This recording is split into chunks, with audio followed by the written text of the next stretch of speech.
প্রথমেই অধ্যাপক প্রফেসর জানাচ্ছি।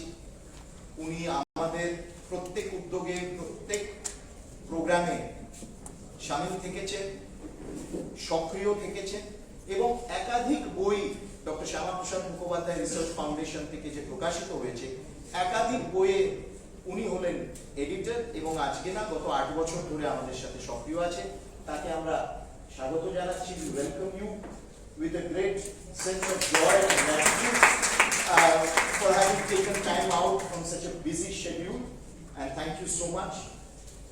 We welcome our very dear Shri Dinesh Trivedi, former Union Minister, Member of Parliament, and a public leader, intellectual, a thinker with a long service to the nation.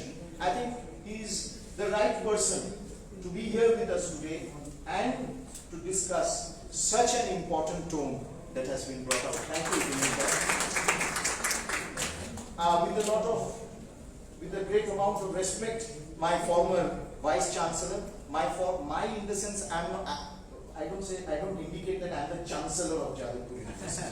I have been a student of Jadavpur University and he's been the Vice Chancellor. So with a lot of gratitude, welcome Professor Epidemic Diseases Act, eminent educationist and one of the best Vice Chancellors of an university with which all of us have been associated in some way or the other. And last but not the least, I welcome the author, Mrs. Priyam Gandhi Modi, who's done a phenomenal work in bringing this book out. And had it not been for her, we wouldn't have had a chronicler of the COVID challenge and the way India handled it. Thank you for taking time out at such a short notice and for coming here. এবং সবাইকে আপনারা যারা এখানে একত্রিত হয়েছেন এত short নোটিসে, আপনাদেরকে স্বাগত জানাচ্ছি।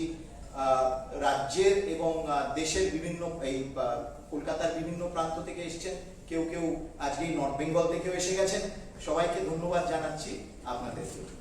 I just would like to welcome all of you with a token of gratitude.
Without much ado, I would request the author, Mrs. Priyam Gandhi Modi, to tell us about the book, to discuss the book, and to let us know what is so unique and interesting about this work. Thank you.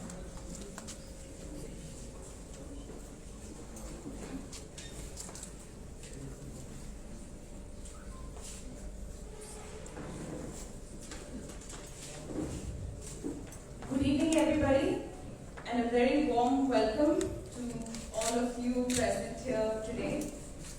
My heartfelt gratitude to Dr. Anirban Ganguly and Dr. Shyamakprasad Mukherjee Foundation for organizing this event, and to our esteemed dignitaries on stage, Professor Vivek Debrojee, Shri Dinesh Trivedi and Professor Abhijit Chakraborty for fixing the occasion. And to all of my friends, especially from the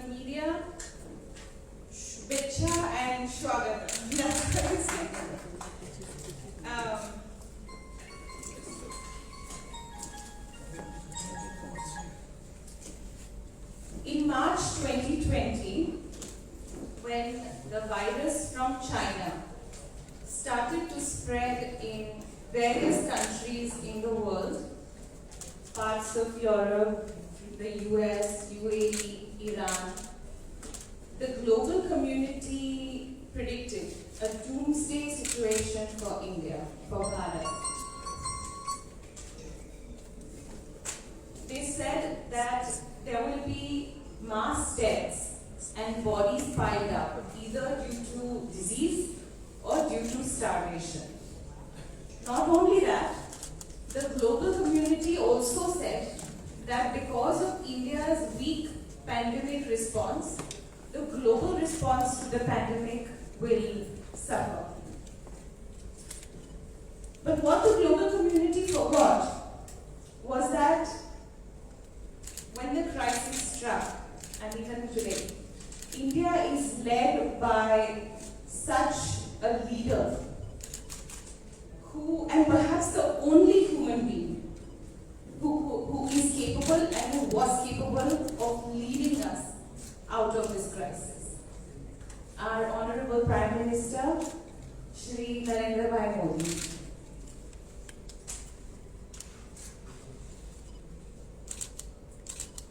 And he did just that.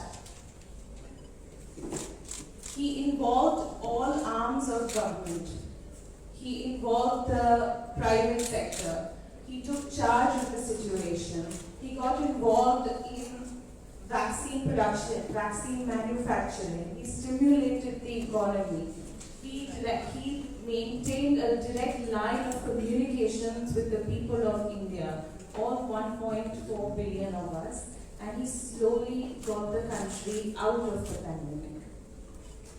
However, as the country got stronger, anti-India elements, vested interests of opposition parties, and sections of their media loyalists began to spread chaos and misinformation. And this narrative began to gain ground.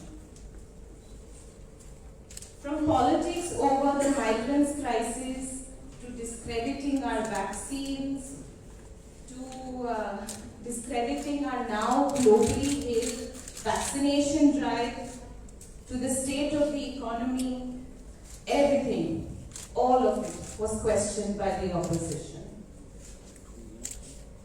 Fake displays of affection by means of grand gestures became the norm to gather credit for the pandemic response. To give you, and this double standard actually, honestly, it became so obvious that it became laughable. For instance, since we are in Kolkata, let's take West Bengal's example. I had heard sometime in the middle that Chief Minister Madam was handing out Get Well Soon fruit basket to COVID patients when her own family member was roaming around when his family was, when somebody in his family was a COVID positive case. Not only that, it got even more nauseating when just months after that, political violence ravaged the state and rampant rapes and acts of such violence started to unfold. And ironically, that's when she remained silent, and I don't think she handed out any goodie bags to the victims. Right? Yeah. In Maharashtra too, you know, I come from Maharashtra, so I can give you an example. We would see one day Chief Minister Thackeray complain about, you know, the step-brotherly treatment, that the center is not giving enough vaccines to the state. And the next day we would see a full-page ad in the paper that Maharashtra leads the vaccination effort. So it became so laughable. But now the people of the country know better. We united and we fought this war, this COVID war, together, under the guidance of the Honorable Prime Minister. Today, we are in a position of strength, having secured over 90% of our adult population with both doses of our Made in India vaccines. The economy, and Professor Leroy is a better place to speak about it, but the economy is roaring. The IMF just changed its forecast that India will reach its $5 trillion goal by 2026 versus what they had originally predicted 2029, which is one of the core poll promises of our Honorable Prime Minister. We have committed to providing over 5 billion vaccine doses to the world, and the tools that we didn't have in the beginning of the pandemic, like masks and PPE kits and ventilators, medicines, vaccines, we are now not only self-sufficient, but we have enough to even export it to other countries to help them in their fight against the virus. And this stands true to the true nature, the true character of Bharat. Because we truly believe that until everybody is safe, nobody is safe. Finally, I'd like to say something, and I'll say it a little bit in Hindi. कि हमारे honourable prime minister हमेशा से ये मानते हैं कि दुनिया के अन्य पावरफुल शक्तियों के सामने भारत ना आंख झुकाकर बात करेगा, ना आंख उठाकर बात करेगा, हम उन शक्तियों से आंख मिलाकर बात करेंगे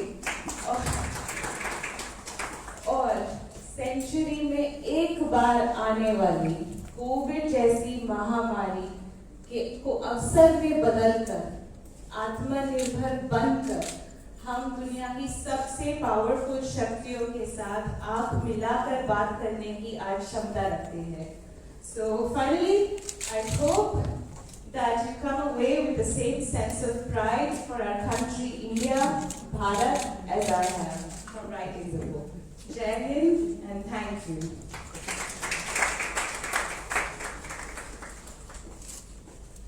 Thank you so much for putting this so succinctly in perspective.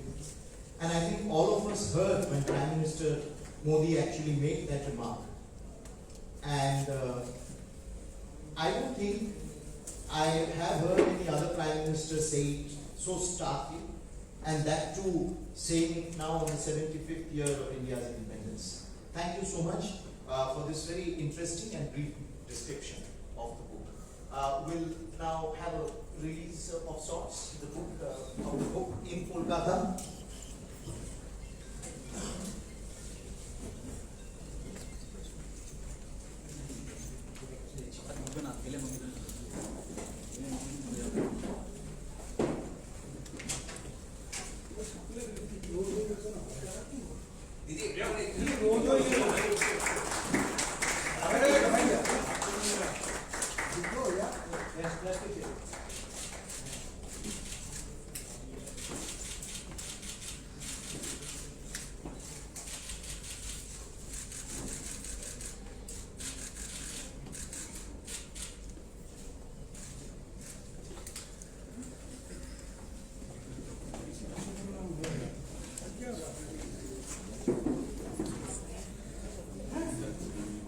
Request Professor Vivek Roy to deliver his address. We have all been waiting to hear him.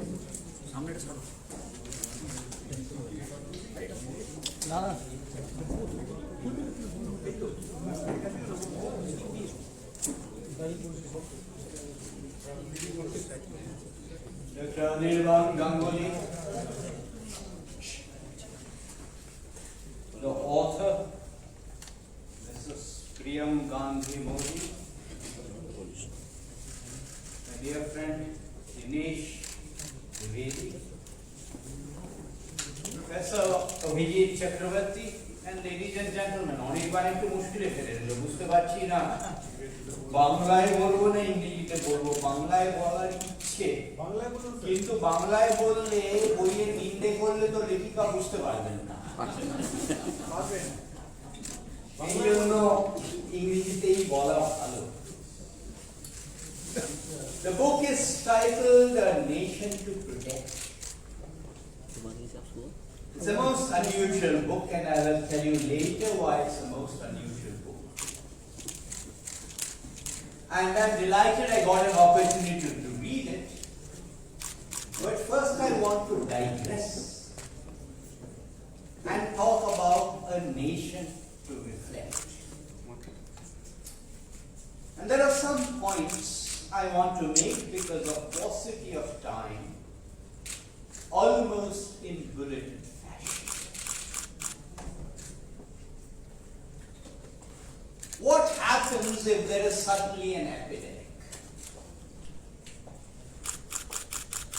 If there is suddenly an epidemic, and I'm not going to distinguish between an epidemic and a pandemic,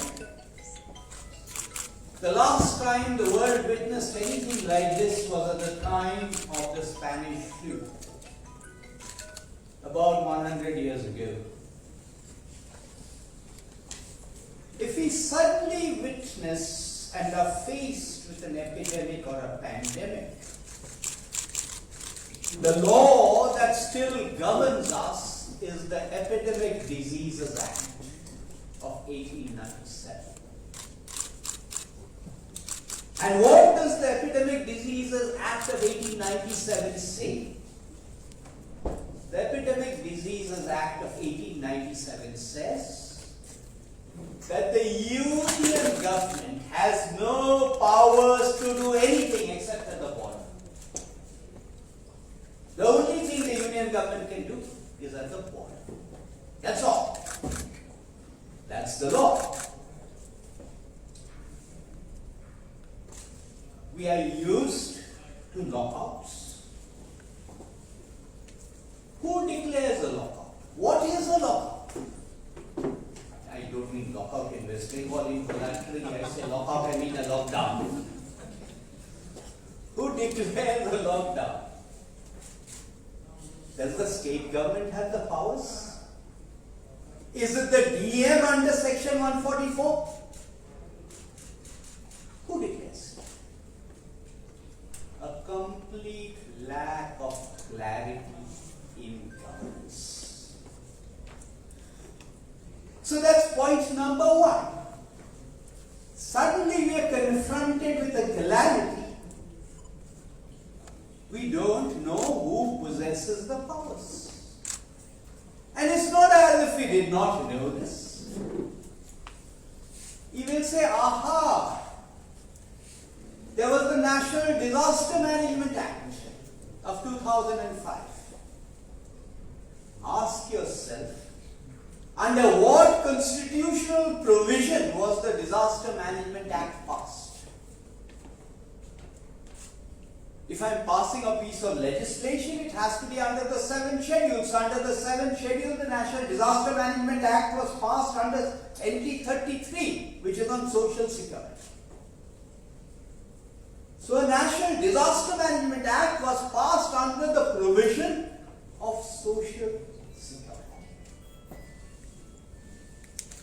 Alright? COVID is over. We have lost near and dear ones.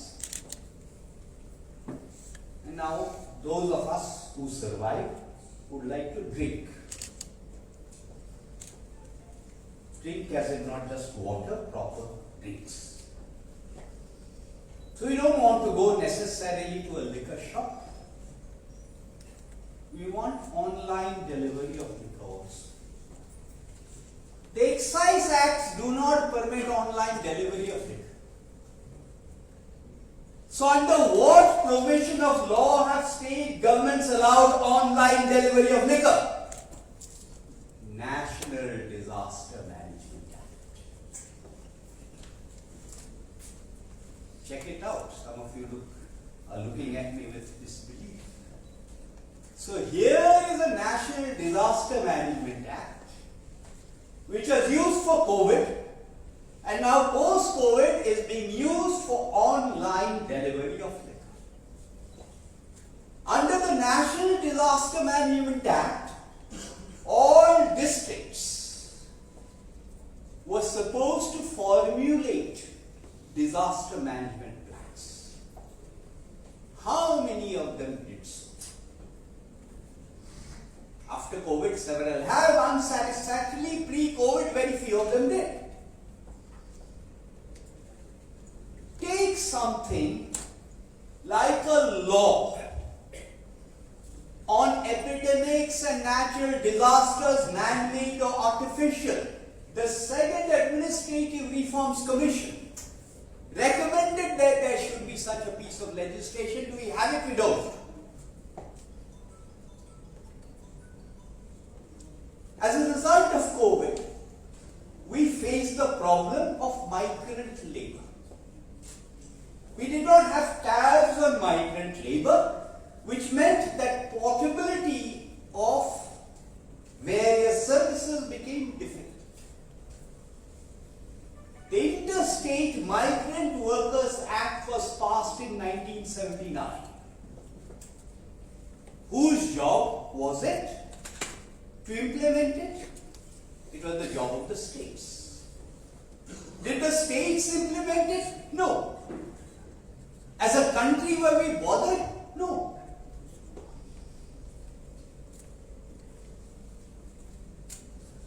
Under the law, all births and deaths are to be registered. And over a period of time, the death registration, not just the birth registration, the death registration has improved in all states.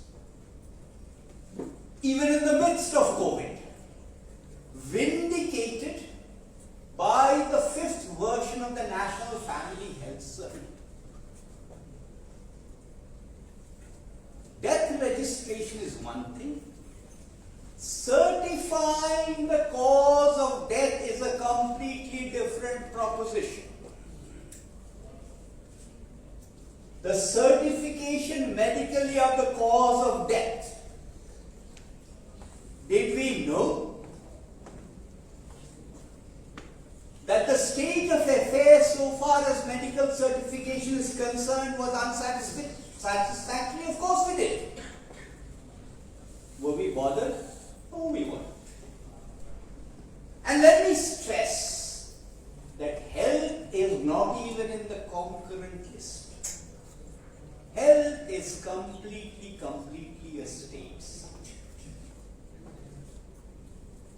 Now, all these points that I mentioned, these are still questions as a polity we need to think about.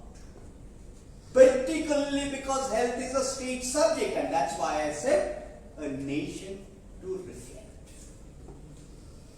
Now we come to this book, A Nation to Protect. A lot of stuff has been written on COVID. A lot of stuff continues to be written on COVID. A lot of stuff emanates from WHO, which has not exactly covered itself with glory in the matter of COVID.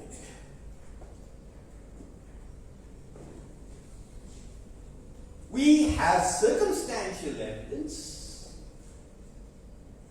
that it did originate from a lab in China. A lab that was funded by organizations in the US, organizations in Britain. I'm not suggesting that the Chinese deliberately leaked it out, but it's fairly obvious that there was a leakage from a lab. It wasn't a question of facts. China misled the world.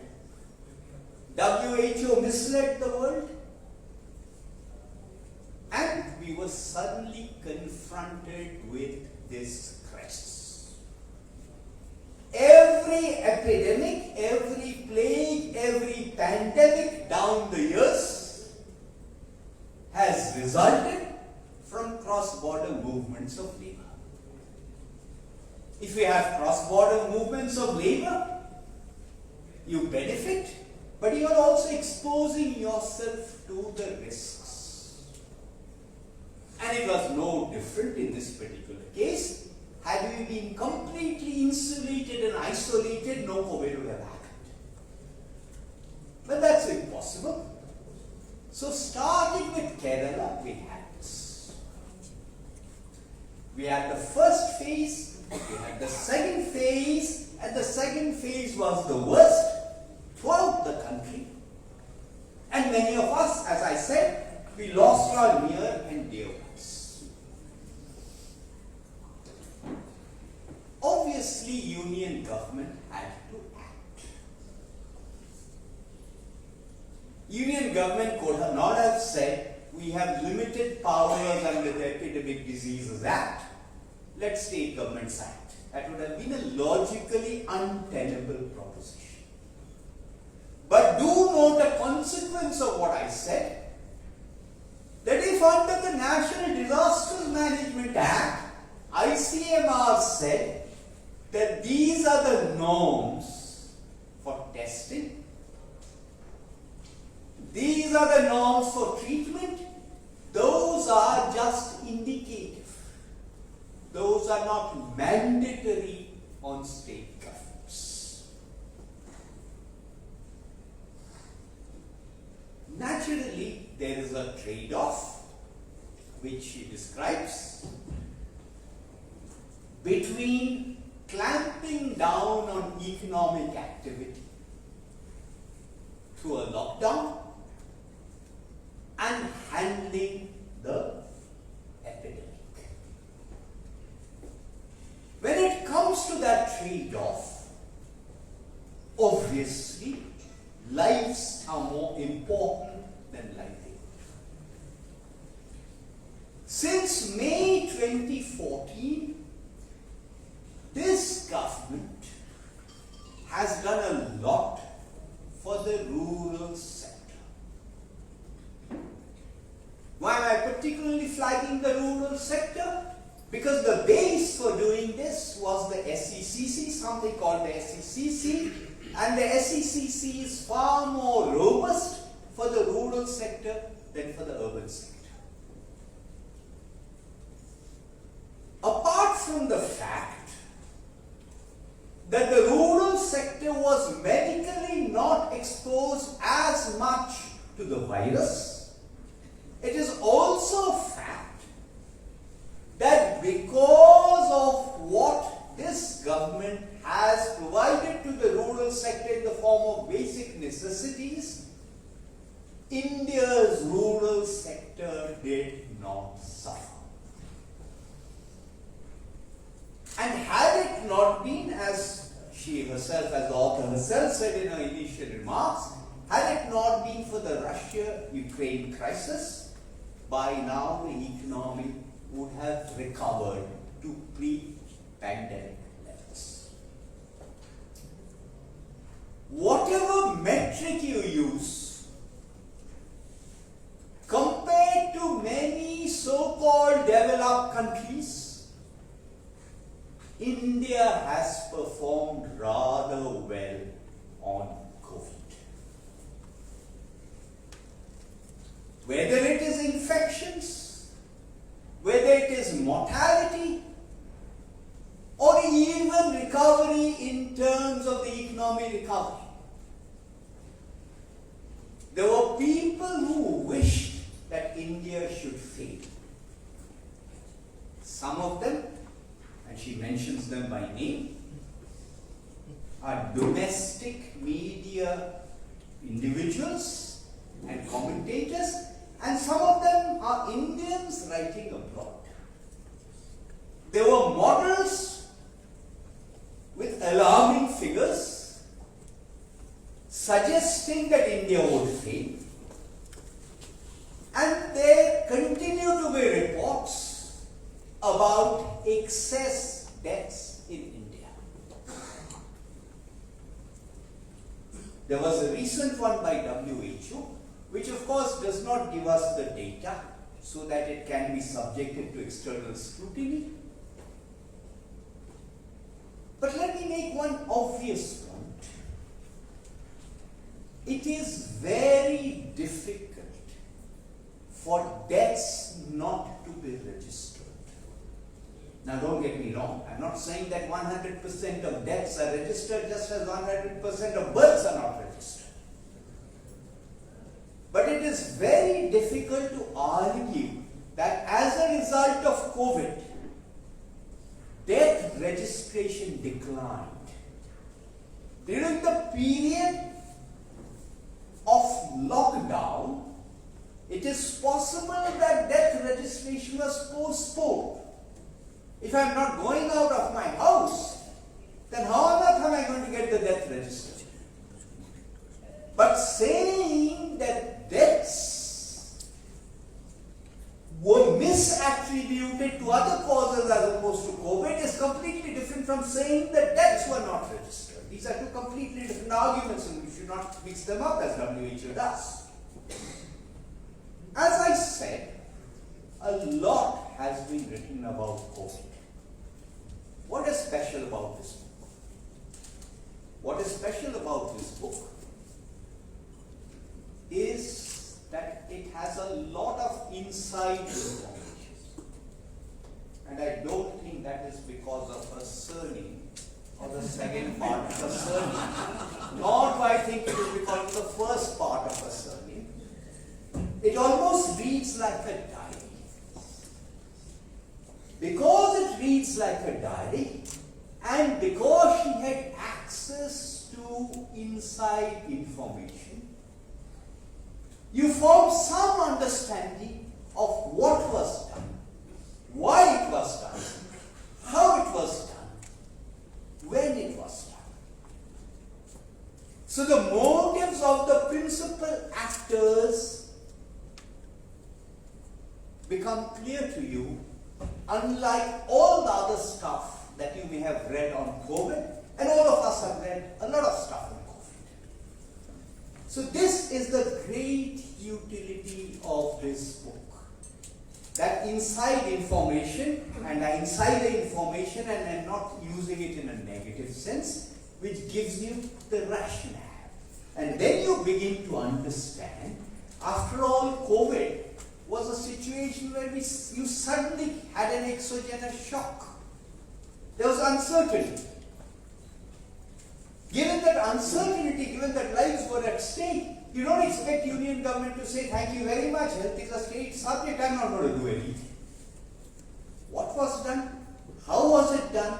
When everything was uncertain, when models went wrong, when you did not know about transmission, when you did not know about how effective masks were initially, you did not know about whether it was transmitted in what form, and when you had not stepped up domestically, vaccination capabilities, manufacturing of PPEs, the testing labs, and so on and so forth. So it was an exercise in India, in some sense, being left to itself. And left to itself, India has delivered. How has it delivered? That's what this book is. Thank you very much.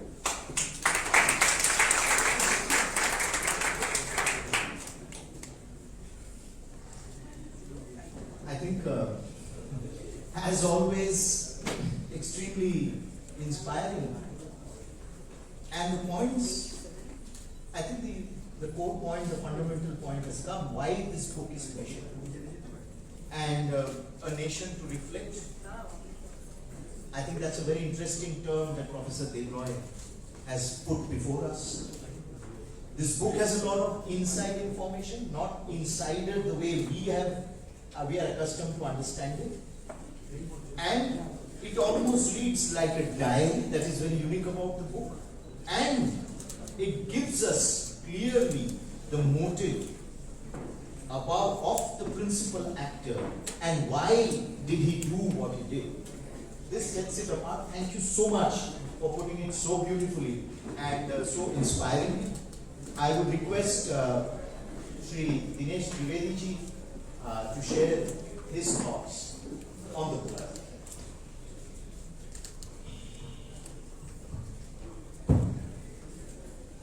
সবাইকে আমার নমস্কার, ভালোবাসা, প্রীতি জানাই। আমিও সত্যি বসে বসে ভাবছিলাম যে বাংলাতে বলবো, হিন্দিতে বলবো, ইংরেজিতে বলবো, কিন্তু প্রফেসর সাহেব এখানে বসে আছে। প্রফেসর কাজ কি হচ্ছে? Problem solve. তাহলে উনি আমার প্রবলেমও সলভ করে দিন। তাহলে একটা মিক্স ল্যাঙ্গুয়েজে বলবো। প্রথমে তো অনেক অনেক ধন্যবাদ জানাই শ্যামাপ্রসাদ মুখার্জি রিসার্চ ফাউন্ডেশন আর আমার বন্ধু অনির্বাণকে। And I must tell you, I read the book from cover to cover, and I can't thank the author. I really cannot thank the author enough, because I don't think so this is actually a book. This is absolutely documented fact.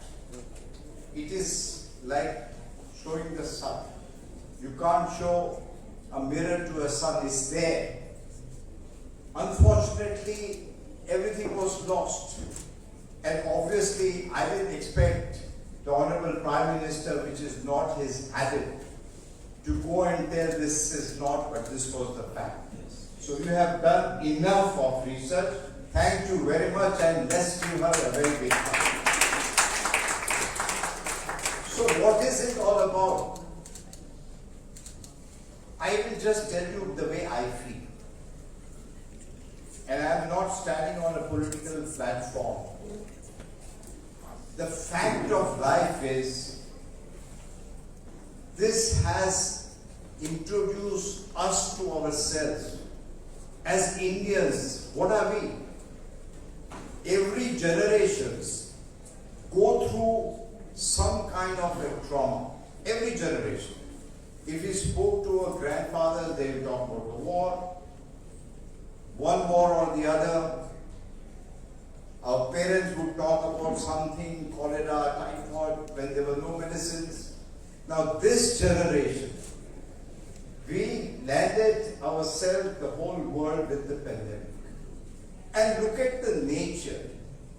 It's amazing, as if Sri Narendra Damodar Modi was being prepared by nature. And why do I say that? For this day. As I was reading, and I'm fortunate to have known the Honorable Prime Minister a little for quite a few years. As a youngster, when there was flood in Gujarat, in Morbi, as a youngster he went as a volunteer. When he took over the chief ministership of Gujarat, immediately there was earthquake. So he was used to the crisis, and as if nature is making him, preparing him for this particular day. It's just amazing if you go back in the history. Sometimes, it puzzles us that how one individual can command so much. आपने जो बताया कि अब दुनिया से हम आंख से आंख मिलाकर बात करते हैं। अभी हमने कल परसों 2 दिन पहले तस्वीर देखी, we saw the photograph, where all the world leaders are there, and the world's oldest democracy and the largest democracy. And guess who's leading them all? Our Honorable Prime Minister Narendra Modi. He was right in the front, and he is leading. And why do you think the world has suddenly woken up and recognized the strength of India? They have realized that India can do anything. I mean, I personally believe the 2nd of May, when the Bengal results were out and the pandemic, both together. And I can tell you, we were in the election mode, and last 3 phases of the election was purposely by the Honorable Prime Minister, because he withdrew himself from the elections, knowingly that he may not, something different could happen. I'm not attributing the defeat or not being done well in the last 3 phases to that, but the objective was nation first. And that is exactly what happened. what is leadership after all? See, we recently, I saw that movie 83, the World Cup. That was the leadership of Kapil Dev. Belief in yourself that you can do it. You have the talent, all you need is believing in yourself. So out of all these things, I personally feel that there is always a silver lining in the cloud. Dark cloud of COVID has given us a silver lining. Take for instance, demonetization. And some of us felt that, oh my God, what has happened? But indirectly, demonetization led to digitalization. And can you imagine, because of that, there was direct benefit to the people who wanted money and ration, no middleman. So this was another outcome of nature. As if nature was preparing the country for this tough day. You look at even today in Europe, if you want to go for vaccination, in Germany I had friends saying that they have to wait for days together. And here we have such nice software, COVID. You just put in your number and say certificate. Your certificate comes. And for the needy, it was absolutely free. So, India has suddenly, as if woken up. And that wake up has to be the leadership. And that leadership, I remember those days. Watching television means you would have to take anti-depression medicine. One of the things doctors would recommend, don't watch television.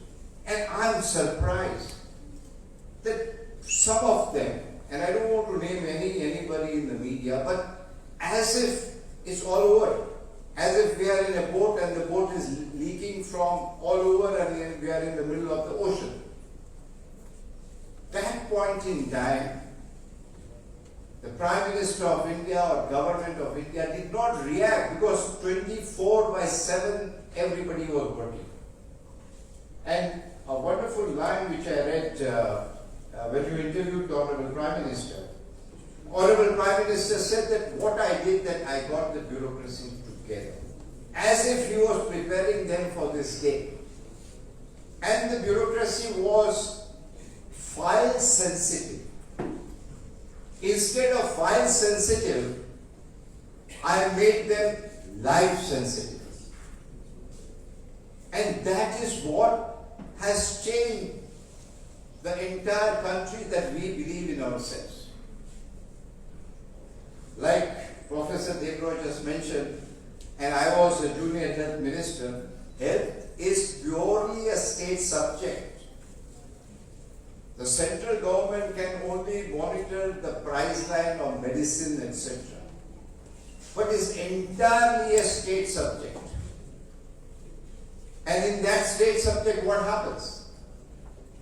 Anirvanda, it would have been very easy for the government to say that, sorry, if a hospital in Calcutta, let's say PG or Bellevue, don't have oxygen, sorry, it's not my problem. Before you start that hospital, you should have known what kind of oxygen you needed. But no, for the Honorable Prime Minister Narendra Modi, Indian was suffering. He did not differentiate whether it was a BJP ruled state, whether it was a Congress ruled state or a TNC. No. I remember when we talk about, and there's been a lot of motivated mockery on that Thali one. What was the Thali thing? That was again preparation.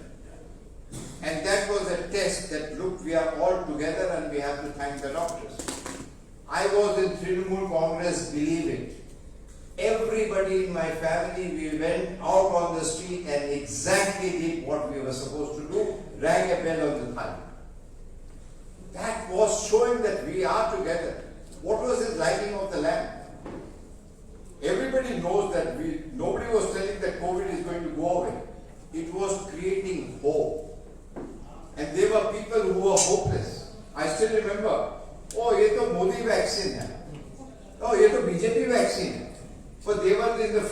to take that vaccine. And good they did.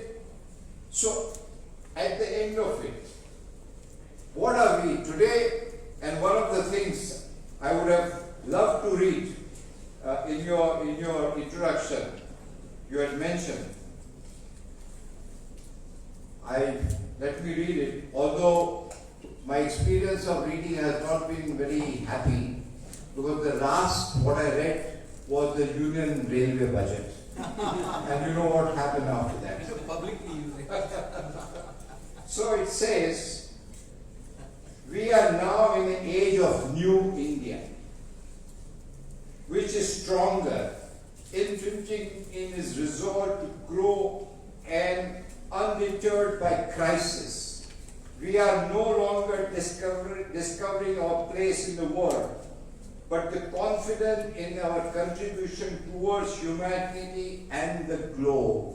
This is where I will conclude by saying, in spite of not having enough, we didn't have masks, we did not have vaccination, we did not have lot of basic stuff.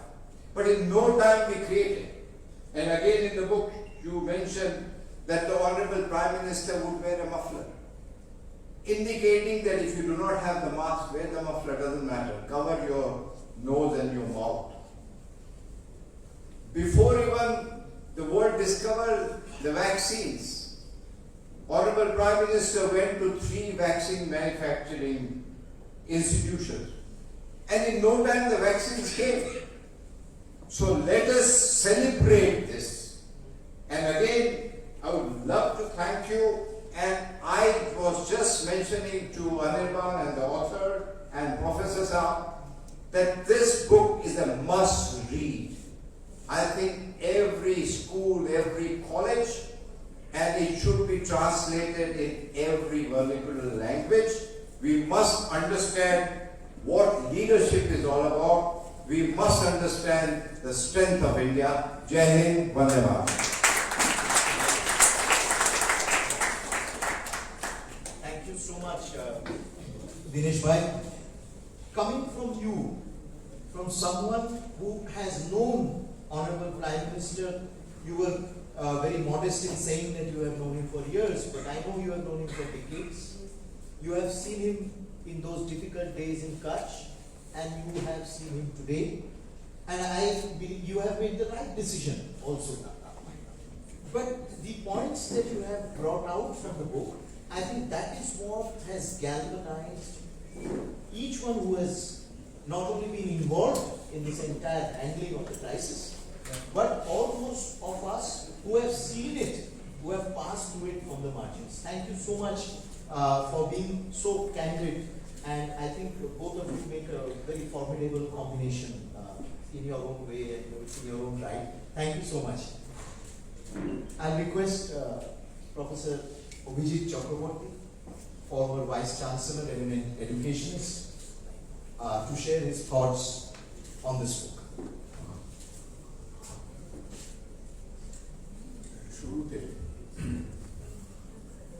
শুরুতে প্রথমেই আমার সশ্রদ্ধ প্রণাম doctor S P Mukherjee, যাকে ছাড়া আমরা যারা শিক্ষকতার লাইনে আছি তারা ভাবতে পারি না বাংলার কৃষ্টি, সংস্কৃতি এবং এক জাতীয়তাবাদের ঐতিহ্য। আজকের দিনে যেখানে আমাদের দেশকে প্রোটেকশন করা, একটা বিশেষ ভাইরাসের হাত থেকে প্রোটেকশন করা নিয়ে যে প্রতিবেদন বেরিয়েছে, যে বইটা নিয়ে আমরা আলোচনা করব, সেইখানে এই প্রোটেকশনের, এই আমাদের দেশকে বাঁচানোর যে মানসিকতা, সেই মানসিকতাকে উদ্বুদ্ধ করেছেন ডক্টর এস পি মুখার্জি তার জীবন দিয়ে, তার সমস্ত সংগ্রাম দিয়ে। আজকে আমরা জানি, আমরা বুঝি, আমরা সবসময় বলতে পারি না যে তাঁর অবদান আজও কিন্তু উপেক্ষিত। বিশেষ করে আমাদের পশ্চিম বাংলায় ওনার অবদান চিরকালই উপেক্ষিত রয়েছে। তাই doctor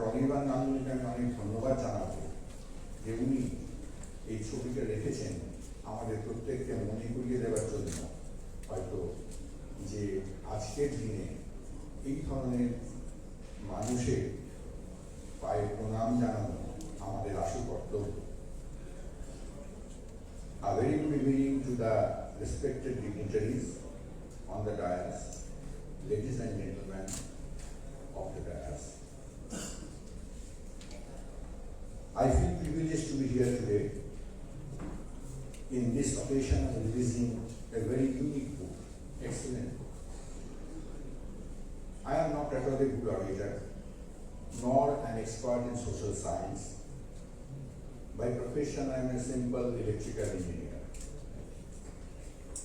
So, I have not come across much of such representation so far in our country in relation to the activities of the government in response to encountering the pandemic. But once I read the book, I got it just around 1 week back. When I read the book, I was really surprised to see how the author has given a very clear, distinctive, and day-to-day narration of the developments, progress, and activities of the government led by our respectable Prime Minister in encountering this COVID-19 problem. Now, at the very beginning, I would read out a few paragraphs written by myself as a gist to the book, and then I will submit my feeling, what I have learned from the book, what I have come across about the situations that time. I was centered in Kolkata only during that time. Travel was banned, so many restrictions were there. So what we used to know only from the newspaper and media. But this book has given an insight into the entire scenario, and what I have seen in the book that I have jotted down in few paragraphs. Let me just read out for 2-3 minutes.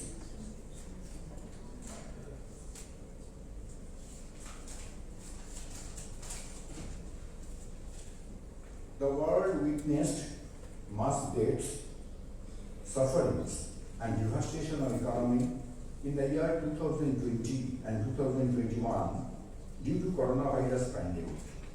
Even having superior healthcare and research facility, many so-called developed countries have not been able to stall the devastation caused by the coronavirus. It is well known that the entire India got united and encountered the virus initiated pandemic since its outbreak in our country. We emerged with much lesser fatality and decline in economy. As recorded in this book, at an average of 1.11% through the pandemic, India's fatality has been the lowest in the world.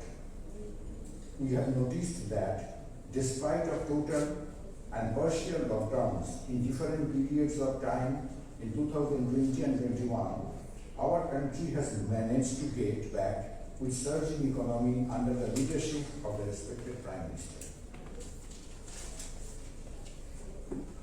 However, with robust grip on administration and long vision, our respected Prime Minister Narendra Modi fought relentlessly to change India's fortune in the battle with coronavirus, and even facing 3 waves of the pandemic, our country is able to encounter the attack of the virus and to save the numerous lives with many limitations and limited resources. Our scientists and technologists, under the motivational guidance from the government, were able to develop indigenous vaccines, and the developer even exported to help the other countries to tackle the pandemic. With limited resources, our country could deliver over 1.5 billion vaccines in a short period of time. These data, many data were given in the book. These are very important. In administering the vaccines to the targeted Indian population, the government took appropriate measures, and the population of the countries in unison showed matured collective response too. Under the able leadership of Prime Minister, the bureaucracy and the common public together responded enthusiastically to every advice of the respected PM. Now, there are many narrations. The most important thing which I have observed in reading the book, as per my feeling, that the author has clearly established a different dimension of thought, appropriation, application, and social aspect, a different dimension of our respected Prime Minister. In science and engineering, we are concerned with three dimensions: mass, breadth, and depth. I will call, or I will tell, that the author has been, with her long effort and perseverance, could bring the fourth dimension of our respected Prime Minister in encountering this typical problem, which is very unique, which was very unique in nature, and it was so devastating that until and unless there was such a person to deal with the proper system, it could have been a devastating effect on our country. বাংলায় বললে আমি বলবো যে আমাদের respected প্রধানমন্ত্রী যেটা মনন আছে, এই মননের দিকটা কিন্তু এই বইয়ে তুলে ধরা হয়েছে। বইয়ে অনেক ঘটনা বলা হয়েছে, অনেক ন্যারেশন দেওয়া হয়েছে, যেখানে যিনি পড়ছেন তিনি যদি একটু সিরিয়াসলি পড়েন বুঝবেন যে কতটা ইনসাইট অফ ভিশন প্রাইম মিনিস্টারের মধ্যে রয়েছে, যেটা উনি অ্যাপ্লাই করেছেন single handedly in leading the country. একটা মানুষ সিঙ্গেল হ্যান্ডেডলি এই ধরনের একটা চ্যালেঞ্জকে মোকাবিলা করেছেন। প্রচুর উৎসাহ উঠেছে, নানান রকম লোক নানান কিছু বলেছে, পলিটিক্যাল গেমিং হয়েছে, কিন্তু উনি কিন্তু অবিচলভাবে এটাকে ট্যাকেল করেছেন এবং আজ 2 বছরের মধ্যে মোটামুটিভাবে আমরা বলতে পারি যে এই বিপদ থেকে আমরা রক্ষা পেয়েছি। এই বিপদ থেকে রক্ষা পেয়েছি আমাদের সবার জোরে, এবং ওনার একটা গাইডেন্স, ওনার একটা চিন্তা, ওনার একটা লিডারশিপ, ওনার একটা গভর্নেন্স এখানে খুব কাজ করেছে। কোনো কোনো সময় আমাদেরও মনে হচ্ছে এতটা টাফ কি না হলে চলতো না, কিন্তু আজ বুঝি যে অতটা টাফ বোধহয় না হলে চলতো না। এই যে ফোর্থ ডাইমেনশনটা, যেটা একটা লিডারকে সত্যিকারের একটা লিডারশিপ দিতে পারে, সেইটা কিন্তু এই বইয়ের মধ্য থেকে ফুটে উঠেছে। This book has given a very fact-based analysis to highlight the ability of Indian administration led by our respected PM in order to tackle the pandemic in our country.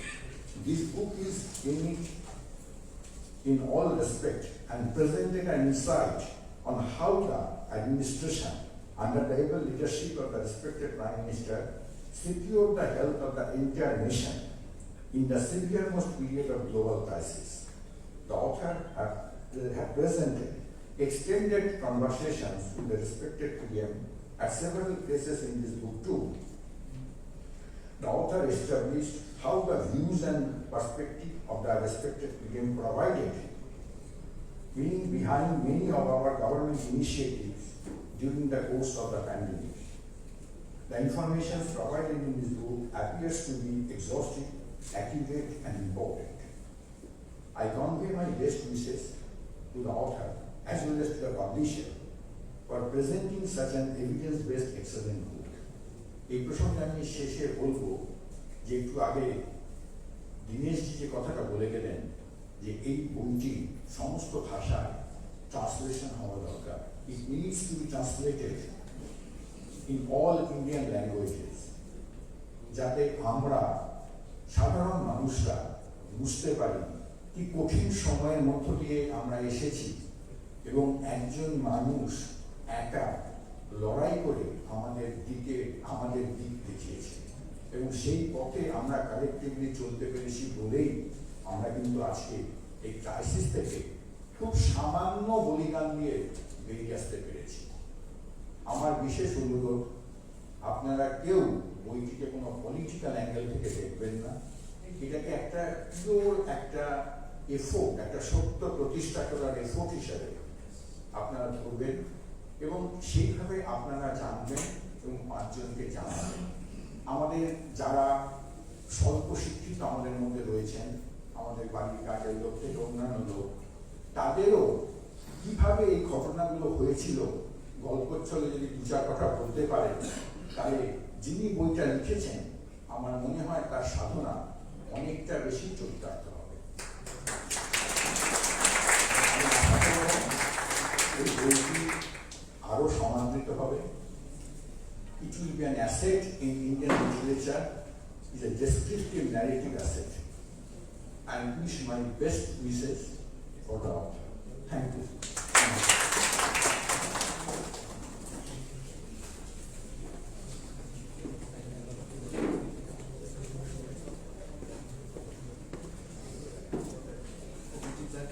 অসংখ্য ধন্যবাদ যে আপনি এত সুন্দর করে অন আছেন। হ্যাঁ, আপনি এত সুন্দর করে যে শেষে এই বইয়ের ডেসক্রিপশনটা দিলেন। He basically, he said something so inspiring. He asked all of us not only to read it, but to make sure that others read it, and to be able to speak about the content of the book to those who are unable to read as well. And he said that would be a right tribute to your effort. So I think that's very interesting. And arekta kotha je the Prime Minister is not only a creative thinker as well as a doer. I think that comes out in this book very clearly. So we know that Professor Vivek Devroy had to leave because he has a flight to catch, and also to satisfy the appetite. So I now invite myself to speak, and I'll speak from here.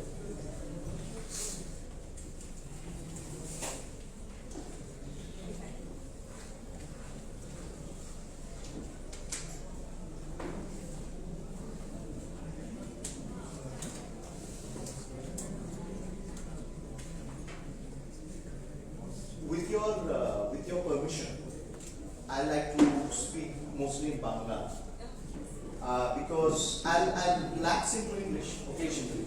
But my objective is not to only address some of us sitting here. This program has been going on live, and through my page, I would like to at least address about 50,000 people who will connect, so that across the state, people already know what this book is about. So, with your permission,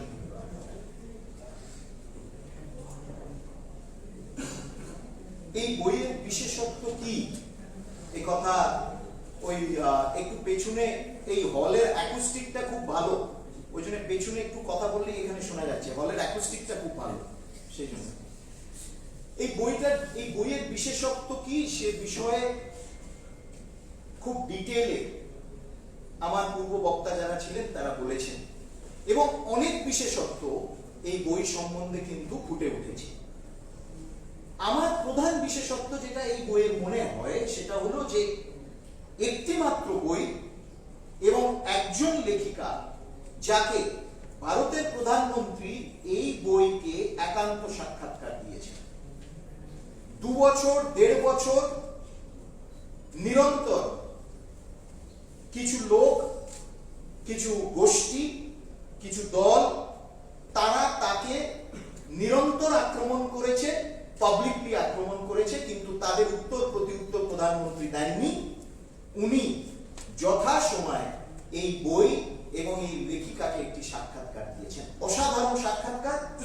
আপনারা এই বই পড়বেন যখন, এবং তাকে ধন্যবাদ জানাই যে আজকে সবাইকে নিঃশুল্ক এই বই দেওয়া হচ্ছে, ডিস্ট্রিবিউট করা হচ্ছে, যাতে সবাই এই বই পড়তে পারে। এবং যেমন অভিজিৎদা বলেছেন যে এই বই শুধু নিজে না পড়ে আরো অনেককে পড়ানো যদি যেতে পারে, ওই কি বলে, পড়ুন মহিলে পিছিয়ে পড়তে হন বা পড়তে হয়, কিংবা পড়ুন পড়া। আমাদের কয়েকটা কথা প্রথমেই মনে রাখা উচিত। সে হলো যে প্রধানমন্ত্রী নরেন্দ্র মোদী প্রথম প্রধানমন্ত্রী যিনি ভারতের স্বাধীনতার পর জন্মেছেন এবং প্রধানমন্ত্রী হয়েছেন। এবং তার সাথে সাথে আমাদের এই কথাও মনে রাখতে হবে যে ভারতের স্বাধীনতার পর গত ৭৫ বছরে প্রথম এই ধরনের প্যান্ডেমিক যে ভারতের মানুষ দেখেননি হয়েছে। ৭৫ বছরে, ১০০ বছর আগে হয়েছে, সেই জন্য বলে once in a century pandemic. শতাব্দীতে একবার এই ধরনের সংক্রমণ, এই ধরনের প্যান্ডেমিক হয়। এবং আমাদের এই প্রধানমন্ত্রী ভারতের স্বাধীনতার পর জন্মেছেন এবং প্রথম প্রধানমন্ত্রী যিনি জন্মের প্রধানমন্ত্রী ভারতের স্বাধীনতার পর হয়েছেন। এবং আরেকটি কথা মনে রাখতে হবে যখন আমরা এই বইটা পড়ছি, যে এই বই এমন একজন ব্যক্তিত্বের সম্বন্ধে যিনি ২০ বছর নিরন্তর ক্ষমতায় থেকেছেন, ২০ বছর নিরন্তর ক্ষমতায় থেকেছেন, মুখ্যমন্ত্রী থেকেছেন, প্রধানমন্ত্রী হয়েছেন। গতকাল ৮ বছর তার প্রধানমন্ত্রীত্বের শেষ হলো এবং তার জীবনে একটিও ইলেকশন হারেননি। ১৯৮৯ সালে তো একজন ইলেকশন হেরেছিল, আমরা জানি সেটা, তার মধ্যে নাইবা যাচ্ছে ডক্টর অর্থাৎ চ্যান্সেলর ইউনিভার্সিটি। এই বিশাল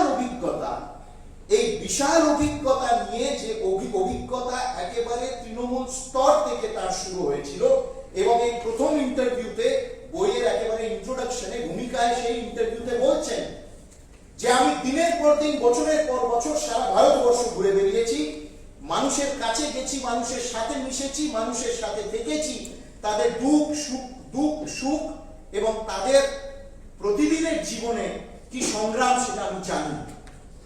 সেই জন্য উনি সোনার পাথর বাটি বা ওই সেদিনকে শুনলাম কি সোনার চচ্চড়ি এবং হীরের পোলাও কি শুনলাম সেদিনকে, তা খেয়ে বড় হননি।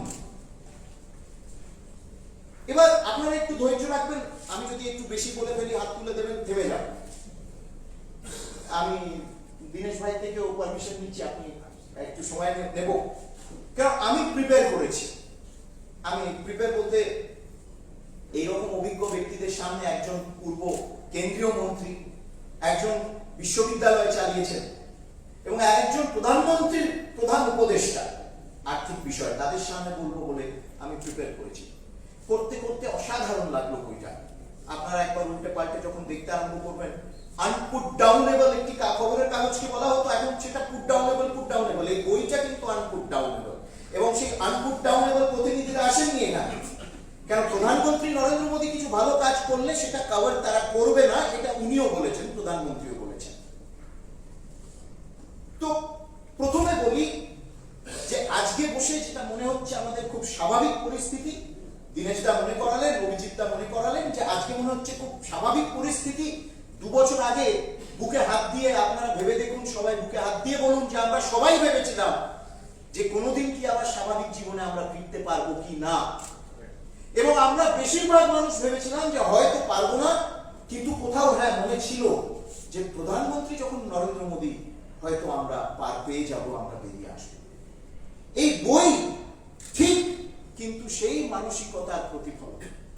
আপনারা দেখবেন যে সিকোয়েন্সটা এমন মনে হচ্ছে যেন আমরা প্রতিদিন সেই কোভিডের মধ্যে দিয়ে যেভাবে আমরা গেছিলাম, আমরা কিন্তু প্রতিদিন আমরাই সেই বইতে যা ঘটনা ঘটছে আমরাই দেখে দেখে যাচ্ছি। টাইমলি লকডাউন ঠিক সময় মতো হয়েছিল। অনেকে বলেছিল কেন লকডাউন, সে বিষয়ে আর যাচ্ছি না, বিশদ আলোচনা বইতেও হয়েছে। ডিসিপ্লিন, মাস্ক ইউসেজ, দীনেশদা বললেন যে মোদীজি নিজে এটা উনি বুঝলেন যে N95 মাস্ক যদি উনি নিজে পরে আসেন সবার সামনে, হিড়িক লেগে যাবে N95 মাস্ক কেনার জন্য, এবং তখন N95 মাস্ক ডাক্তারদের জন্য অ্যাভেলেবল থাকবে না। সেই জন্য উনি ভারতের মতন একটি দেশের জন্য উনি গামছা পরে বা উত্তরীয় পরে এলেন, এবং তার ডিপিতে টুইটারেও সেটাই রাখলেন যতক্ষণ না 1 বিলিয়ন ডোজেস অ্যাডমিনিস্টার হয়েছিল তারপর উনি ডিপি চেঞ্জ করলেন। এই হচ্ছে মানুষের সাথে ওনার ডাইরেক্ট কানেক্ট। এটা রাতারাতি আসে, এটা 1 বছরে 10 বছরে বা 3 টন থেকেছেন বলে এসেছেন না, সারা জীবন উনি করেছেন বলে এই ডাইরেক্ট কানেক্টটা ওনার হয়েছে। তারপর wide spread adaptation of digital technology, science based regulation and adoption of vaccine, এবং যেটা অভিজিৎ দা বললেন 1.11% hovering around। এবং আমাদের দেশে কিন্তু যে যাই বলুক বিশ্বাস করবেন না, কেন এই পশ্চিম বাংলায় অনেক কুকথা, অর্ধসত্য, গর্ধসত্য বলা হয়েছিল প্রধানমন্ত্রী নরেন্দ্র মোদীর সম্বন্ধে, অনেক দেশের অনেক স্টেটে বলা হয়েছিল। সেই জন্য বিশ্বাস করবেন না, সত্যটা এই বইতে লেখা। এই বই কেন পড়া উচিত, কেন এই বইটা সত্য বলে বলে পড়া উচিত। আনঅ্যাসেলেবল ফ্যাক্টস, কেউ চ্যালেঞ্জ করতে পারবে না এই ফ্যাক্টস গুলো, এই যা বলা হয়েছে এই বইতে। এবং quickest country to administer 1.6 billion vaccine doses, সেদিনকে প্রধানমন্ত্রী বললেন 190 কোটি মানুষকে ভ্যাকসিন ডোজেস দেওয়া হয়েছে। অনেকে তখন বলেছিল যে কি করে দেবে, 10 বছর লেগে যাবে ভ্যাকসিন দিতে, 10 বছর লেগে যাবে। দীনেশ দা এবং বিবেক দা সুন্দর করে বিউরোক্রেসিকে উনি কিভাবে হ্যান্ডেল করলেন সেই কথাটা বললেন। ফাইল সেনসিটিভ থেকে লাইফ সেনসিটিভ, অসাধারণ কথা দীনেশ দা আমাদেরকে মনে করিয়ে দিলেন, এই বইতে রয়েছে। এবং প্রধানমন্ত্রী মোদীজি একটি অসাধারণ কথা এই লেখিকাকে বলছেন, এবং সেই ডিসক্রিপশন লেখিকা দিচ্ছে।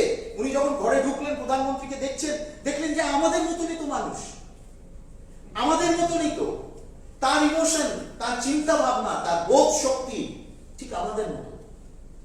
এবং সেখানে প্রধানমন্ত্রী প্রথমেই শুরু করছেন, বলছেন তুমি হয়তো জানো যে আমার 20 বছর আমি সরকার পরিচালনা করেছি, এবং আমার প্রথম শুরু 20 বছর আগে শুরু হয়েছিল কাছের ভূমিকম্প নিয়ে। দীনেশ দা দেখেছেন, কাছের ভূমিকম্প ট্যাকল করার নিয়ে আমার প্রথম শুরু হয়েছিল সরকার পরিচালনা করার অভিজ্ঞতা, এবং 20 বছর পর আমার আরেক প্রকাণ্ড অভিজ্ঞতা হলো কোভিড হ্যান্ডেল করা। অর্থাৎ চ্যালেঞ্জ, এই প্রতিকূল পরিস্থিতি তার মোকাবিলা করা, এটা আমার মজ্জাগত। আমি 20 বছর ধরে এই করে এসেছি, আমি এই করেই হ্যান্ডেল করেছি, এই কথা উনি বললেন। তারপর ওই যে বললাম কানেক্টিং উইথ ইন্ডিভিজুয়ালস, ব্যক্তিদের সাথে কানেক্ট করা, কাউকে ভুলেন না, কাউকে ভুলে যাননি। এবং এই কোভিডের সময়, প্যান্ডেমিকের সময়ও উনি কিভাবে মানুষের সাথে জুড়েছিলেন, লোককে ফোন করেছিলেন। এবং যদি বলি কৃষক, ছোট দোকানদার, মেকানিক, বিজনেসম্যান, কার্যকর্তা দলে, সোশ্যাল সার্ভিস যারা করে, আপনারা একবার ভেবে দেখুন, চোখ বন্ধ করে একটু গত 2 বছর ভেবে দেখবেন, সেই 20 সালের প্রকাণ্ড পরিস্থিতি। প্রত্যেক দিন প্রধানমন্ত্রী মানুষের সাথে কথা বলছেন, ভার্চুয়ালি জুড়ছেন, তাদেরকে ফোন করছেন, তাদের অভিজ্ঞতা জানতে চাইছেন, তাদের থেকে আইডিয়াস নিতে চাইছেন। এ ধরনের প্রধানমন্ত্রী আমার তো মনে হয় না যে আমরা 75 বছরে দেখেছি। এবং আরেকটা কথা যেটা বলা উচিত এবং বইতে উল্লেখ করা রয়েছে, ভাবতে পারেন ভারতের প্রধানমন্ত্রী কোভিড হওয়ার প্রথমে 50টা সবচেয়ে আন্ডার ডেভেলপড কান্ট্রিজ, 50টা সবচেয়ে গরিব দেশকে, তাদের নেতাদের, তাদের প্রেসিডেন্ট, প্রাইম মিনিস্টারদের উনি ফোন করেছেন। উনি শুধু আমাদের সাধারণ মানুষ, ভারতবর্ষের লোকের সাথে ফোন করছেন না, 50টা দেশকে চিহ্নিত করে তাদের দেশনায়কদের ফোন করে কি বলেছেন, তাদের বলেছেন যে ভারত আপনাদের পাশে আছে। নজিরবিহীন কি, আমরা আমাদের নিজেদের সামলাবো, এবং সবচেয়ে পিছিয়ে পড়া যে দেশগুলো, অর্থাৎ আমি যদি বলি পণ্ডিত দীনদয়াল উপাধ্যায় সেই দার্শনিক চিন্তা, সবাইকে এগিয়ে নাও, সেটা উনি বৈশ্বিক স্তরেও দেখিয়েছিলেন। এবং ওনার যে সেই কথাটা যেটা উনি হিন্দিতে বলেছিলেন, জান হ্যায় তো জাহান হ্যায়, আগে জীবন থাকুক, আগে জীবন বাঁচুক, তাহলে পৃথিবী আবার হাতের মুঠোয় আসবে বা আমরা তাহলে আবার পৃথিবীতে বিচরণ করতে পারি। তখন অনেকে হেসেছিলেন, যারা এমনিতেই সাধারণ মানুষের জীবনে ঘন্টা বাজিয়ে দিচ্ছে, তাদের মনে হলো আবার আলাদা করে ঘন্টা বাজানোর কি দরকার। ওই ঘন্টা বাজানোর ফিলোসফিটাই বুঝলেন না তারা, যে ইন্ডিয়ান এয়ারফোর্স প্লেন গিয়ে ডাক্তারদের উপর, নার্সদের উপর পুষ্পবৃষ্টি করানো, ঘন্টা বাজানো, প্রদীপ প্রজ্বলন করা, এই যে একটি জন ভাগিদারির কথা উনি বারবার বলছেন, যে আমার সব কিছু, সব প্রকল্প, সব প্রচেষ্টা, সব চ্যালেঞ্জ তখনই সাকসেসফুল হয় যখন আমরা মানুষকে জুড়তে পারি এবং মানুষের আন্দোলন হয়, তাহলেই সেটা কিন্তু সাকসেসফুল হবে, বাস্তবায়িত হবে। উনি এই সবের মাধ্যমে তাই করেছিলেন।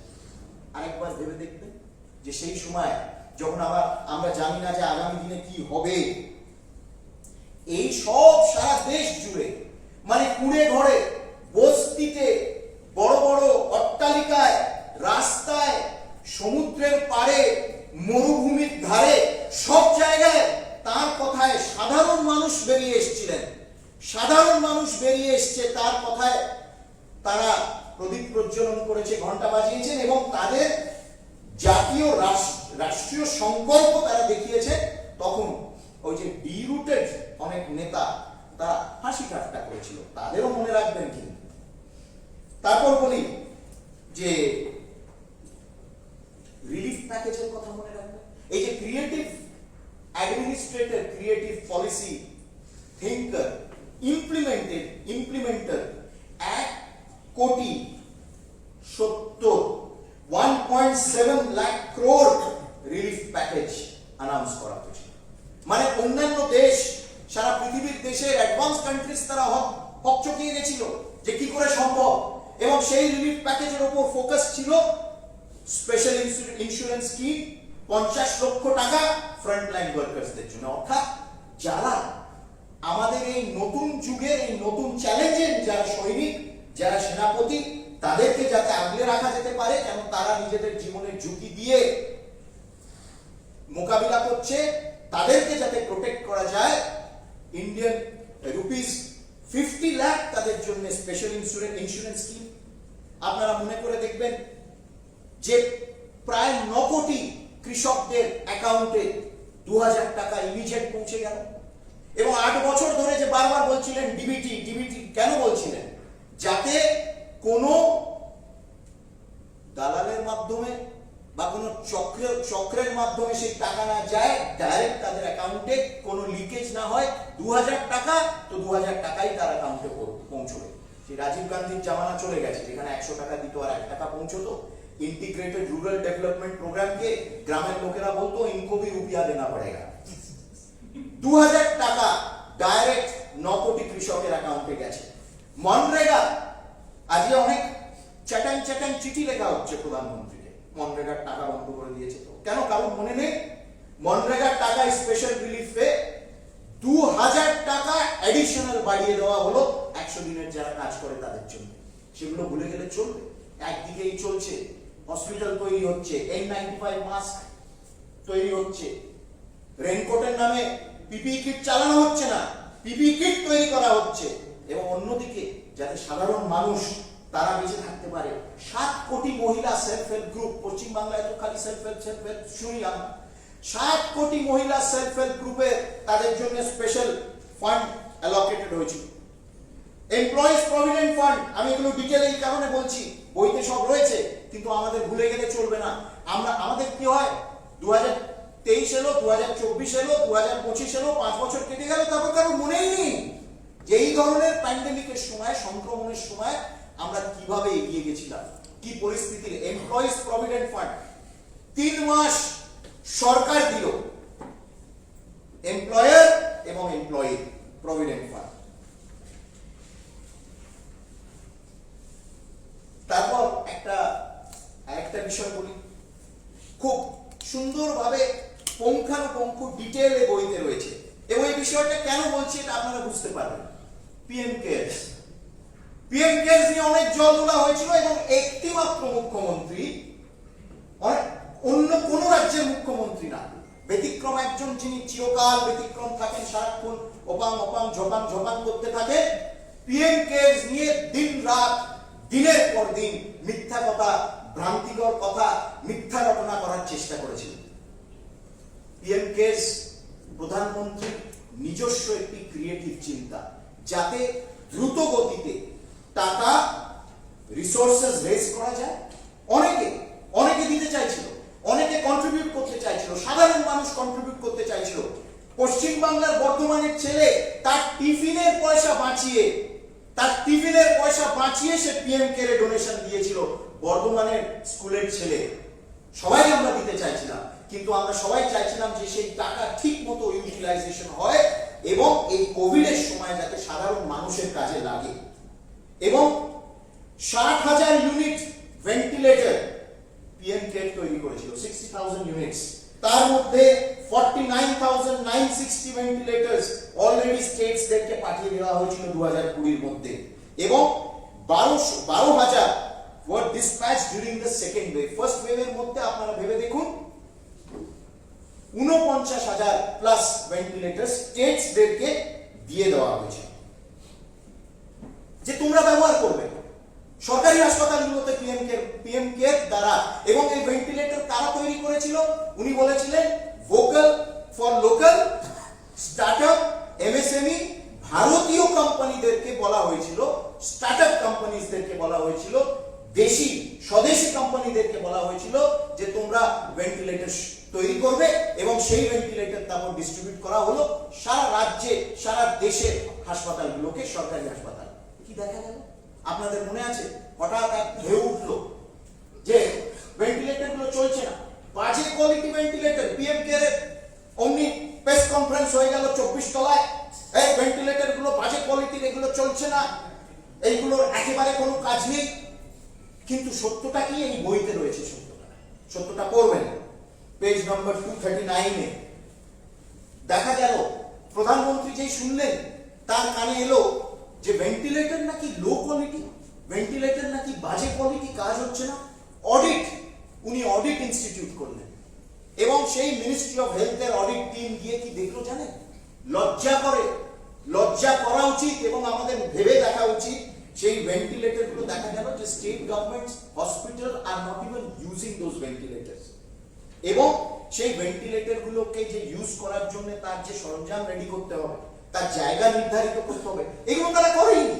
অর্থাৎ লকডাউনের সময় তারা প্রধানমন্ত্রীকে গালিগালাজ করা ছাড়া নিজেদের যতটুকু করা, এবং দীনেশ দা ওয়াজ এমওএস হেলথ এবং কথাটা বললেন, duties of the state government, the central government will facilitate. প্রধানমন্ত্রী ঠিক তাই করছিলেন, উনি ফ্যাসিলিটেশনেরও ঊর্ধ্বে গিয়ে আরো বেশি করছিলেন। ভেন্টিলেটর পৌঁছচ্ছে কিন্তু সেগুলো ইউজ হচ্ছে না। তারপরে হঠাৎ দেখা গেল, আমি পিএম কেয়ার ফান্ডের সম্বন্ধে একটু আরো পরে ডিটেলে আসছি, একটুখানি আর একটু ডিটেলে। দেখা গেল দুটো রাজ্যের উদাহরণ আমি দিচ্ছি, দুটো রাজ্যের উদাহরণ এই বইতে রয়েছে, পাঞ্জাব এবং রাজস্থান। ওই সময় পাঞ্জাবে কংগ্রেস সরকার ছিল এবং রাজস্থানেও কংগ্রেস সরকার। মানে ওই রাজ্যগুলোতে সরকার রয়েছে, এখানে তো সাইনবোর্ড আছে, সেটা ছেড়ে দিলাম, মানে আমি এক্সাম্পল দিচ্ছি। আমি পাঞ্জাবে ওই এক জিনিস, ফরিদকোটের হাসপাতালে যদি অডিট টিম গেল তখন তারা দেখলো যে ফ্লো সেন্সরস কানেক্টেড নেই, অক্সিজেন সেন্সরস নেই, ভেন্টিলেটরস গুলো যেখানে রাখা হবে অক্সিজেন প্রেসার, মানে সেন্ট্রালি যে অক্সিজেন আসবে সেই অক্সিজেন প্রেসার নেই, ভেন্টিলেটর গুলো সাইডে ফেলে রাখা হয়েছে। অর্থাৎ কোন হাসপাতাল নিজেদেরকে equip করেনি in order to handle those ventilators. রাজস্থানে the situation was even worse. চিন্তা করা যায় না, রাজস্থানে ভেন্টিলেটরস যখন পৌঁছানো হলো, স্টেট গভর্নমেন্ট কি করলো? অশোক গেহলোত কংগ্রেস এখন ওই আইটা বার করে দিয়ে বলছে জাতীয় কংগ্রেস বলতে, মানে ইন্দিরা আইটাও এবার বাদ দিয়ে দিচ্ছে কংগ্রেস থেকে। হাসি পাচ্ছে আমাদের, কিন্তু দুঃখের বিষয় কি জানেন? রাজস্থানের সরকার ওই ভেন্টিলেটর গুলোকে ভাড়া খাটালো প্রাইভেট হসপিটালে, অর্থাৎ ₹2000 per day। এবং যদি অ্যাভারেজ পিরিয়ড অফ ট্রিটমেন্ট নিয়ে একজন সাধারণ ভুক্তভোগীকে, সংক্রমিত পেশেন্টকে 50,000 টাকা সেই ভেন্টিলেটরের জন্য দিতে হচ্ছে। কেন? প্রধানমন্ত্রী পাঠিয়েছিলেন গরিব মানুষদের জন্য ফ্রি ট্রিটমেন্টের জন্য। এখানে একজন বসে ফ্রি ট্রিটমেন্ট করছিল, ফ্রি ট্রিটমেন্টের নমুনা আমরা দেখেছি। প্রধানমন্ত্রী 49,000টা ভেন্টিলেটর পাঠালেন রাজস্থানে। কংগ্রেস সরকার সেই ভেন্টিলেটর গুলোকে ভাড়া খাটালো। এক। সেকেন্ড হচ্ছে আরেক হাসপাতালে জয়পুরের কাছে গিয়ে তারা দেখলো অডিট টিম বাথরুমের কাছে, টয়লেটের কাছে ভেন্টিলেটরস গুলো পড়ে আছে। স্বাভাবিক, কিছুদিন পড়ে থাকার পর সেগুলো অকেজ হয়ে যায় আর ব্যবহার করা যায় না, কেন? This are all electronic equipments. তারপরে অশোক গেহলট বলল वो वेंटिलेटर जो प्रधानमंत्री जी के यहाँ से पीएम केयर से आते हैं वो कोई सब खराब क्वालिटी का है, सब खराब क्वालिटी का है। অমনি নবান্নের 24 তলায় একজন বলতে আরম্ভ করলো অডিট হওয়া উচিত, অডিট হওয়া উচিত, ঠিক ঠিক ঠিক ঠিক ঠিক ঠিক করতে আরম্ভ করলে।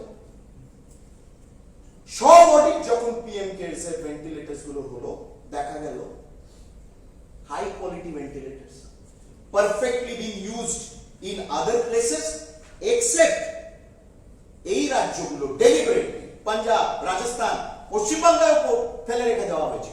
পশ্চিমবাংলায় ইট ওয়াজ আনপ্যাকড এবং আমরা জানিনি যে কতগুলো ভেন্টিলেটরস এসেছে এবং সেগুলো কোন হাসপাতালে ব্যবহার হয়েছে। তারপরে কোভিড যখন হলো, আমি এগুলো সব বই থেকে বলছি, কিন্তু আমি সব বইতে রয়েছে। কোভিড যখন সংক্রমণ চলছে, যখন সব প্রিপারেশন চলছে, বিভিন্ন রাজ্যে যখন সাপোজেডলি প্রিপারেশন চলছে, অনেক রাজ্যে তারা পারচেসিং নর্মস গুলোকে রিল্যাক্স করে দিল, যে টেন্ডার হবে না, এইসব হবে না, সব রিল্যাক্স করে দিল। এবং উনি প্রিয়মজি বম্বে থেকে, আমি পশ্চিম বাংলা থেকে। বম্বেতে দেখা গেল শিবসেনার সরকার সবচেয়ে বড় স্ক্যাম হলো কোভিড এর নামে পারচেসিং এ, বইতে লেখা আছে। এবং পশ্চিম বাংলায় আমরা কি দেখলাম? পশ্চিম বাংলায় দেখলাম যে কোভিড সংক্রমণ মোকাবিলা করার জন্য স্পেশাল পারচেসিং হলো 2000 কোটি টাকা। সেই 2000 কোটি টাকা কোন রকম নর্মস ফলো করলো না। কেন্দ্রীয় সরকার কিন্তু বলেনি যে তোমরা নর্মস না ফলো করে পারচেজ করবে, তারা নিজেরা ঠিক করেছে। কেন? কিছু বলতে গেলেই বলে এটি স্টেট সাবজেক্ট। 2000 কোটি টাকার হিসেব দেওয়া হলো না। ভাবতে পারেন, মানুষ মারা যাচ্ছে। এইখানেই তো পিজিআরজি করে এইসব জায়গায় নিজেরাই, মানে কোভিড পেশেন্টই নিজের স্ট্রেচার নিজে টানছে, এইরকম অবস্থা হয়ে গেছিল। অ্যাম্বুলেন্স রাস্তায় নামিয়ে চলে যাচ্ছে পেশেন্টকে। মনে করবেন, ভিজুয়ালস গুলো ভুলে যাবেন না, কিন্তু 2024-এও ভুলবেন না, 26-এও ভুলবেন না। সেই পরিস্থিতিতে 2000 কোটি টাকার পারচেসিং এই সরকার করলো, কোন রকম হিসেব দিল না। এবং একজন মুখ্য সচিব, তদানীন্তন মুখ্য সচিবের আন্ডারে একটি কমিটি গঠন হলো ফর ইনভেস্টিগেশন। সেই ইনভেস্টিগেশন তো হলোই না, মুখ্য সচিবও ইনভেস্টিগেটর হয়ে গেল। এই হলো পশ্চিম বাংলার। তারপর আসি পিএম কে। ওই যে বলছিলাম অডিট করতে হবে। অদ্ভুত ব্যাপার। আপনারা ভেবে দেখবেন যে, প্রথমে বলি, ভুলে যাওয়া উচিত না আমাদের, 2 এপ্রিল লকডাউন হয়েছিল মার্চে, মার্চের শেষে। 2 এপ্রিলের মধ্যে কেন্দ্রীয় সরকার প্রধানমন্ত্রীর নির্দেশে, কেন্দ্রীয় গৃহমন্ত্রী অমিত শাহ প্রধানমন্ত্রীর নির্দেশে 11,000+ কোটি টাকা ডিজাস্টার রিলিফ ম্যানেজমেন্ট ফান্ড, স্টেটের খাতে যেগুলো দিতে হবে, 11,000 কোটি টাকা রিলিজ করলো। এদিকে এ রাজ্যের মুখ্যমন্ত্রী বারবার বসে বলছেন যে ফান্ড নেই, টাকা নেই, টাকা দাও। কি বললো? No earning only burning, no earning only burning. মানে আর্নিং কিভাবে করছে এবং সেটা বার্নিং কিভাবে হচ্ছে বোঝা যাচ্ছে না। 11,000 কোটি টাকা প্রত্যেক স্টেটকে রিলিজ করে দেওয়া হয়েছিল। তো ওনার খাতে কত বার্নিং গেছে সেটা আমরা ক্যালকুলেট করেই দেখতে পারি। তারপরে পিএম কেয়ারস যে প্রধানমন্ত্রী শুরু করলে মানে স্ট্রাকচারটা দেখুন। প্রধানমন্ত্রী থাকবেন, হোম মিনিস্টার থাকবেন, ডিফেন্স মিনিস্টার থাকবেন, ফাইন্যান্স মিনিস্টার থাকবেন, এইরকম স্ট্রাকচার।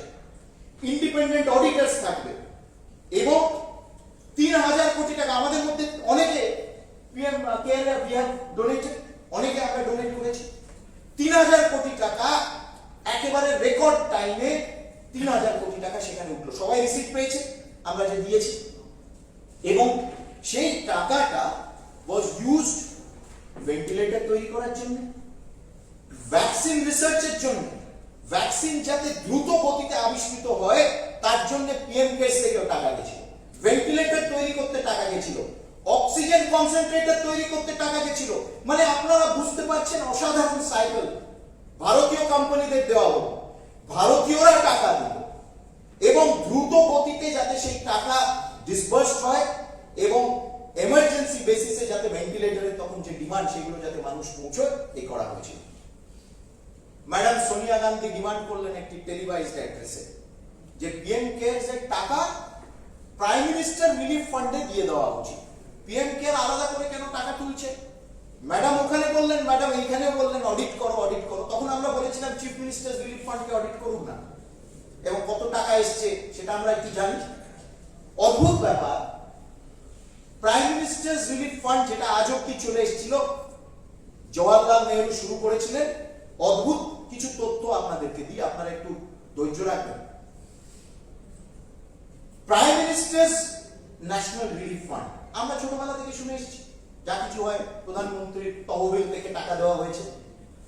কংগ্রেস প্রেসিডেন্ট, অদ্ভুত ব্যাপার, একটি পাবলিক ট্রাস্টের চিরকাল, একটি সরকারি ট্রাস্টের চিরকালের জন্য কেন মেম্বার থাকবে কংগ্রেস প্রেসিডেন্ট? মানে কংগ্রেস তো অদ্ভুত ব্যাপার, সেই স্ট্রাকচার ছিল, তখন কেউ প্রশ্ন করেনি। কংগ্রেসের আমলে কে কতবার রেলমন্ত্রী হয়েছে আমরা জানি, কে কতবার মেম্বার অফ পার্লামেন্ট হয়েছে, 7 টাইম ক্যাবিনেট মিনিস্টার, 4 টাইম, সে তো প্রশ্ন করেনি যে প্রাইম মিনিস্টার রিলিফ ফান্ডে why should the Congress president be a member. তারপরে the prime minister's national relief fund was a trust, but can you imagine তার কোনো ট্রাস্ট ডিড ছিল না, ট্রাস্ট ডিড ছিল না, কেউ তো প্রশ্ন করেনি, তখন কেউ প্রশ্ন করেনি। প্রধানমন্ত্রী নরেন্দ্র মোদী যখন পিএম কেয়ারস শুরু করলো তখন ট্রাস্ট, তখন অডিট, তখন সব শুরু হয়ে গেল। তারপর কারা অডিট করতো আমরা ভাবতে পারি? Prime minister's national relief fund, স্বরূপদা এত বছর ধরে, অসীমদা আপনারা পাবলিক লাইফে এত বছর ধরে আছে, আমরা ভাবতে পারি a private auditor would audit it, এবং that auditing firm was owned by a Congress cabinet minister। তারপরে যেটা হচ্ছে মানে অদ্ভুত, মক্ষমের মক্ষম যদি বলা যায়, 2005, 2007, 2008 তিনটে বছর prime minister national relief fund থেকে রাজীব গান্ধী ফাউন্ডেশনকে টাকা দেওয়া হয়েছে। এই কোন ধরনের অডিট, কোন ধরনের ট্রান্সফার, কোন ধরনের লেনদেন? নাকি যে prime minister relief fund control করছে সেই রাজীব গান্ধী ফাউন্ডেশন কন্ট্রোল করছে? কার টাকা ভাই? তোমার আমার টাকা। আমরাও কোনো এক সময় প্রাইম মিনিস্টার রিলিফ ফান্ডে টাকা দিয়েছিলাম। আমি কেন এই কথাগুলো একটু ডিটেলে বললাম যে, আর তারপরে সুপ্রিম কোর্টে গেছিল পিআইএল দিতে, যে সুপ্রিম কোর্টে পিআইএল ফাইল হয়েছিল, ফিরোজদা আছেন এখানে, সুপ্রিম কোর্টে পিআইএল ফাইল হলো যে প্রাইম মিনিস্টার রিলিফ ফান্ডে, প্রাইম মিনিস্টার রিলিফ, প্রধানমন্ত্রী, রফলাটা বাদ দিয়ে দিলাম, সব জায়গায় বাদ গেছে এখন, পশ্চিমবাংলা রফলাটা শোনা যায় না। প্রাইম মিনিস্টার রিলিফ ফান্ডে পিএম কেয়ারস এর টাকা যাতে ট্রান্সফার হয়ে যায় সেই পিআইএল সুপ্রিম কোর্টে ফাইল হলো, সুপ্রিম কোর্ট ডিসমিস করে দিল, ইতি হলো। কিন্তু আমি এই কথাগুলো কেন বলছি? যে আমরা নিজেরা লজ্জিত বোধ করি, আমি লজ্জিত বোধ করি যে এই রাজ্যের মুখ্যমন্ত্রী, যে রাজ্যে আমি ভোট দিয়েছি বা ভোটে দাঁড়িয়েছি, সেই রাজ্যের মুখ্যমন্ত্রী দিনের পর দিন only chief minister, sorry no chance, বলে না চান্সই নেই তো আবার বাই চান্স, চান্সই নেই তো আবার বাই চান্স। একমাত্র chief minister who politicised every meeting that prime minister called of chief ministers. আমি রিকোয়েস্ট করবো, এই বইয়ের মধ্যে রয়েছে যে কিভাবে প্রধানমন্ত্রী মুখ্যমন্ত্রীদের সাথে মিটিং করতেন, তাদেরকে কিভাবে কথা বলতেন, তাদেরকে কি অনুরোধ করতেন। মানে ফেডারেল স্পিরিট ইন অ্যাকশন যদি কারোর মধ্যে রয়েছে, that is in Narendra Modi and in no one else today. আমি সেই জন্য এটা ডিটেইলে বললাম যে পিএম কেয়ারস যখন একটি অভিনব প্রচেষ্টা, সেই প্রচেষ্টাকে আমরা কোথায় সাধারণ মানুষ, এই দেশের সাধারণ মানুষ এগিয়ে এসছে কিন্তু তাকে সাপোর্ট করেছে, দিন নেই রাত নেই লোকে ডোনেশন দিয়েছে, সেই পিএম কেয়ারের বিরুদ্ধে বারবার জলঘোলা করা হয়েছে। কিন্তু সত্যটা হলো এই গেল। এবার আমি প্রায় শেষের দিকে এসে গেছি, আর বেশি ইয়ে করবো না। আমাদের মনে রাখতে হবে যে কোভিড অ্যাপ বইতে বিস্তারিত ডিসক্রিপশন রয়েছে। তখনও লোকে বলেছিল ক্যা হোগা, ক্যা हम क्या कर सकते, মানে দাসত্বের মানসিকতা 250 বছর ধরে এমন গেঁথে গেছিল আমাদের মনের ভেতর, দিস এনস্লেভড মেন্টালিটি, যে কোভিড অ্যাপ আমরা তৈরি করব, সারা পৃথিবী সেটাকে অ্যাপ্রিশিয়েট করবে এবং করেছে। এবং কোভিড অ্যাপ তারা নিজেদের দেশে রেপ্লিকেট করতে চেয়েছে। সেই কোভিড অ্যাপ যখন তৈরি হচ্ছিল, রামসেবক শর্মা একজন খুব বিশিষ্ট ব্যুরোক্র্যাট, উনি এই টেকনিক্যাল বিষয় প্রচুর কাজ করেছিলেন। তাকে প্রধানমন্ত্রী রিটায়ারমেন্ট থেকে ফেরত এনে তার সাথে বিশেষ আলাপচারিতা করে তাকে এই দায়িত্ব দিল কোভিড অ্যাপ করার, এবং অসাধারণ সাকসেস সেই কোভিড অ্যাপের। হ্যাঁ, ইনিশিয়ালি দেওয়ার টিভিং প্রবলেমস, কিন্তু আমরা সবাই তারপর কোভিড অ্যাপ ইউজ করেছি।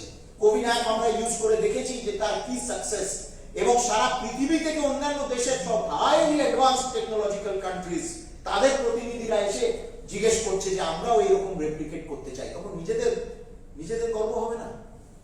নিজেদের গর্ব হবে না? আমি খালি রোম যেতে পারলাম না, একটা স্পেশাল ফিস প্রাইজ নিতে পারলাম না বলে আমি ভ্যাকসিন নেব না, এরকম কি হয়? আমাকে দেশের কথা ভাবতে হবে। আমি নাইবা রোমে গিয়ে পিস প্রাইজ পেলাম, আমি নাইবা রোম গেলাম, আমি নাইবা পারমিশন পেলাম, কিন্তু আমাকে মানতে হবে যে এই ভ্যাকসিন সবচেয়ে এফেক্টিভ। এবং কেন আমি বলছিস, তখন ঠাট্টা করেছিল, কি ভ্যাকসিন? আমি সিঙ্গাপুর যেতে চাইছি, আমাকে সিঙ্গাপুর মানবে না, কারণ আমি এই ভ্যাকসিন নিয়েছি। আমি রোম যেতে চাইছি, ইউরোপের দেশ, আজকে একটাও দেশ নেই। ইউরোপের কিছু দেশরা আমাদের বলেছিল যে আমরা ভ্যাকসিনটা, তোমাদের ভ্যাকসিনটা মানছি না। ওরা খুব ভালো কথা। এ হচ্ছে নরেন্দ্র মোদীর ভারত। নরেন্দ্র মোদীর ভারত বলেছিল খুব ভালো কথা, তোমাদের ভ্যাকসিনটা আমরা মানবো কিনাও আমরা একটু বিবেচনা করে দেখব। তারপর সব বাপরে মারে বলে ভারতের ভ্যাকসিন তারা অ্যাকসেপ্ট করতে আরম্ভ করলো। শুধু তাই না, আরো বেশি দাও, আমাদের দাও, আমরা মরে যাবো না বলে ভারতের ভ্যাকসিন না আনবে। আমি এখানে কৃষ্ণা এলা, যিনি ছিলেন ভারত বায়োটেক, এখনো আছেন ভারত বায়োটেকের চেয়ারম্যান, আপনাদের মনে আছে। এবার আমি আর 2-3 মিনিট বলে করব। কোন দেশ নেই ভারতবর্ষে, কোন দেশ নেই পৃথিবীতে যেখানে এই ধরনের আচরণ হয়েছিল ভ্যাকসিন নিয়ে, যেটা আমরা ভারতবর্ষে দেখেছি। বইতে লেখা আছে। এই যে বললেন মোদির ভ্যাকসিন পাওয়া যায়, যারা জনপ্রতিনিধি, মানুষের ভোটে জিতে এসেছে, এক একটা রাজ্য তাদের দায়িত্ব, এবং ভারতবর্ষে এক একটা রাজ্য ইউরোপের 3টে দেশের থেকেও বড়।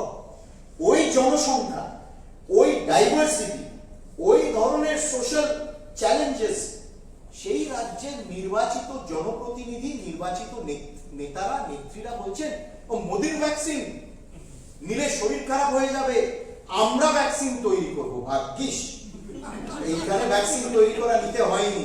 10 বছর 2011 থেকে তো স্পেশাল ভ্যাকসিন নিচ্ছি আমরা বুঝতে পারছি স্পেশাল ভ্যাকসিন কিরকম।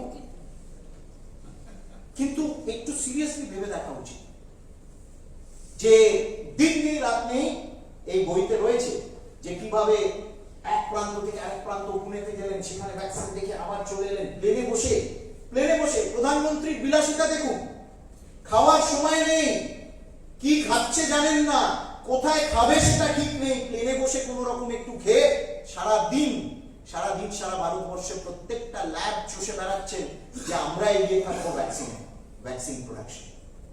এবং একদিকে উনি ওনার ভ্যাকসিন সাধনা করছেন যাতে 130 কোটি প্লাস ভ্যাকসিন ডোজেস দেওয়া যেতে পারে। অন্যদিকে এক মুষ্টিমেয় জননেতারা কোট আনকোট তারা বলছেন মোদির ভ্যাকসিন ওটা নেওয়া চলবে না। তারা নিজেরা কখন নিয়ে নিয়েছিল সেটা তো পরে জানা গেল।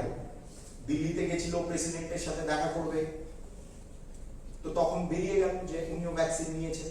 মোদির ভ্যাকসিন কখন নিয়ে নিয়েছেন আমরা বুঝতে পারি না, কিন্তু নিয়ে নিয়েছে, ডবল ডোজ, এখন বুস্টারও নিয়ে গিয়ে থাকে। কৃষ্ণা এলা ভারত বায়োটিক্স এর চেয়ারম্যান বলছেন উনি তো কোনো দলের না, সংঘও করেন না, বিজেপিও করেন না, একেবারে নিপাট টেকনিক্যাল পারসন ভারত বায়োটেক। উনি বলছেন the way anti things happen that has hurt us more. If someone wants to take on the political system, they can take on different angles, no problem, but not on healthcare issue. এটাই প্রধানমন্ত্রী চেষ্টা করেছিলেন যে when it comes to স্বাস্থ্যের বিষয়, সংক্রমণ মোকাবিলার বিষয়ে আমরা সবাই এক, সেখানে কোনো রাজনীতি নেই। এবং আমি চ্যালেঞ্জ করছি, এই বইতে রয়েছে, একদিনের জন্য উনি রাজনীতি করেননি কোভিড হ্যান্ডলিং এর সময়। এবং কৃষ্ণায়লা বলছেন when prime minister took the vaccine, প্রকাশ্যে উনি ভ্যাকসিন নিলেন যাতে আমরা নিতে পারি। Immediately they said it is BJP's vaccine, it's a Modi vaccine, all sorts of synonyms. I want people to realize, instead of criticizing, just ask us, we will tell the truth. But making own opinion, that hurt us very badly. মানে যারা vaccine তৈরি করেছে তারাও তো দুঃখিত হয়েছে, তারাও তো বলেছে যে আমরা দিন নেই রাত নেই সব জলাঞ্জলি দিয়ে, জানি না আমরা সাকসেসফুল হব কিনা, তাও আমরা লেগে থেকেছি। কেন? Bharat, it is India first, তার জন্য আমরা লেগে থেকেছি। কিন্তু তারপর উনি বলছেন যে they wanted to be doubly sure and reviewed our vaccine much more intensively. We are scientists, we don't understand the politics. We are the only vaccine in the WHO who have gone through so much scrutiny.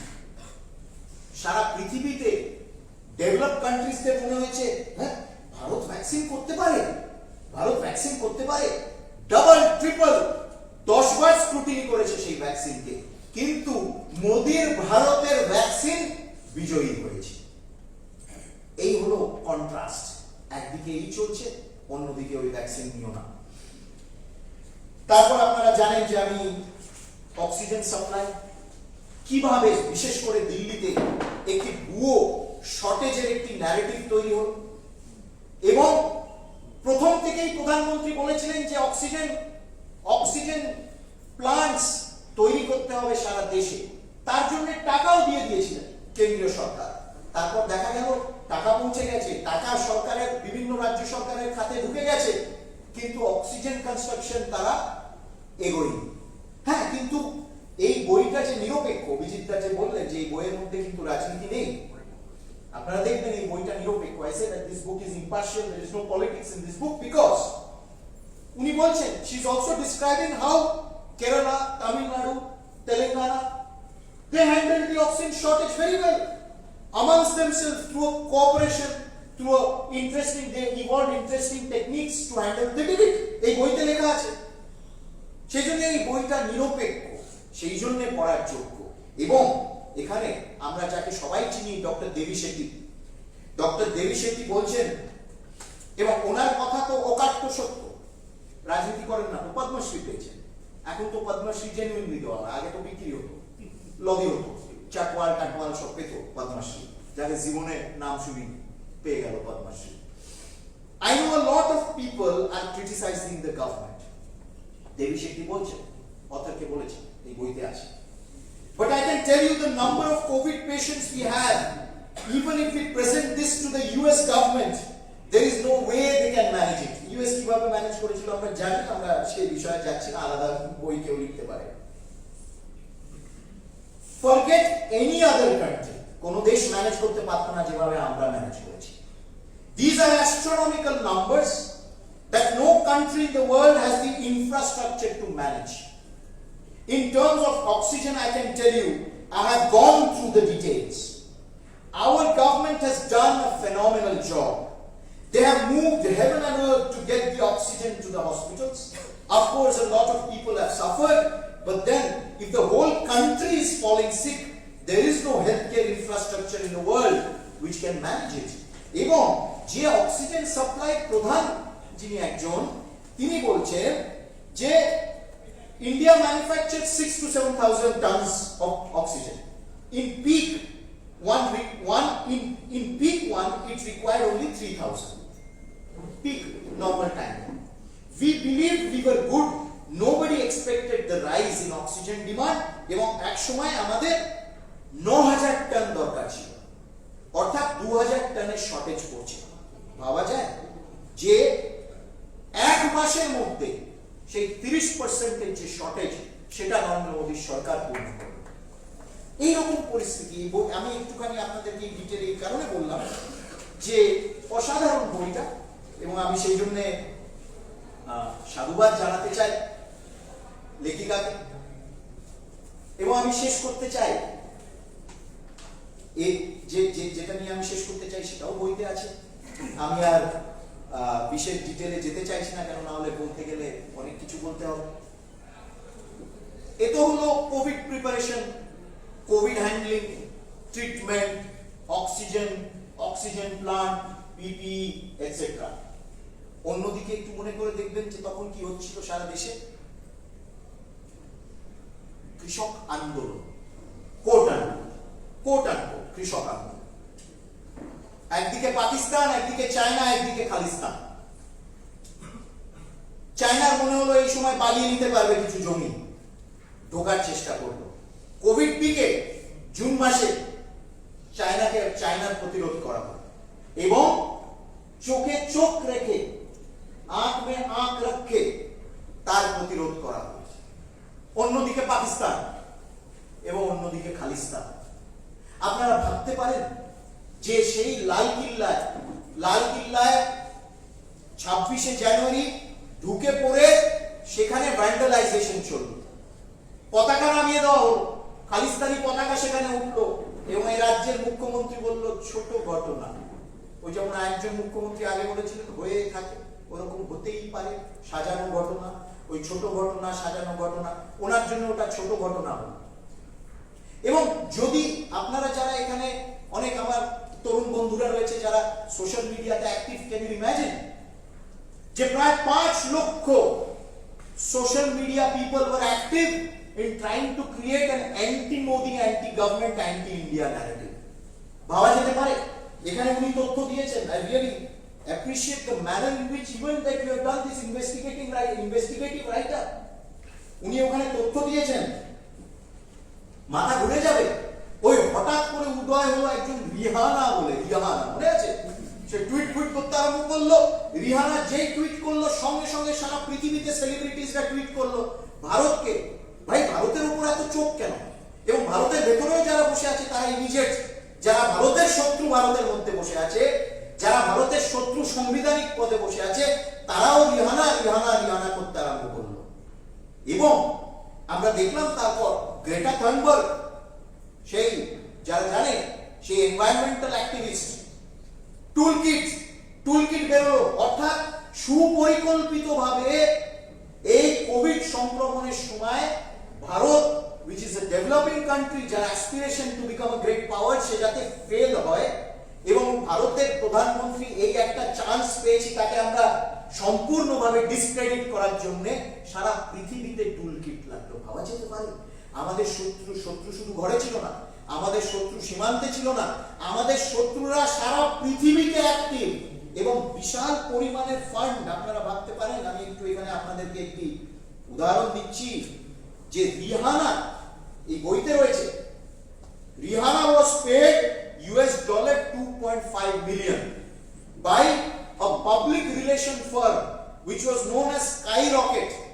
Skyrocket-এর director, one of the directors is Greta Thunberg, যে toolkit সম্পূর্ণভাবে তা exposed হয়ে গেল। Toolkit কি পরিমাণ টাকা সারা পৃথিবীতে, এ প্রান্ত থেকে ও প্রান্ত, এই অ্যাকাউন্ট থেকে ওই অ্যাকাউন্ট, এই খাত থেকে ওই খাতে, এর পকেট থেকে ওর পকেটে যাচ্ছে, যাতে মোদিকে ডিসক্রেডিট করা যেতে পারে, ভারতবর্ষকে নিচু করা যেতে পারে এবং কোভিডে যে ভারতবর্ষ জর্জরিত হয়ে গেছে সেটা একটি ফলস ন্যারেটিভ ক্রিয়েট করা যেতে পারে। তারপরে ঘরের শত্রু বিভীষণ বলে, ক্যানাডা বেসড একজন ইন্ডিয়ান অরিজিন পোয়েট, তার নাকি millions of followers on social media. সেই পোয়েট স্পেশাল ইন্টারভিউ নিচ্ছে রানা আইয়ুবের, যে রানা আইয়ুবের বই সুপ্রিম কোর্ট বলেছে ভাই তোমার বইয়ের কোনো মূল্য নেই, মানিয়ে না, এসব মিথ্যা কথা।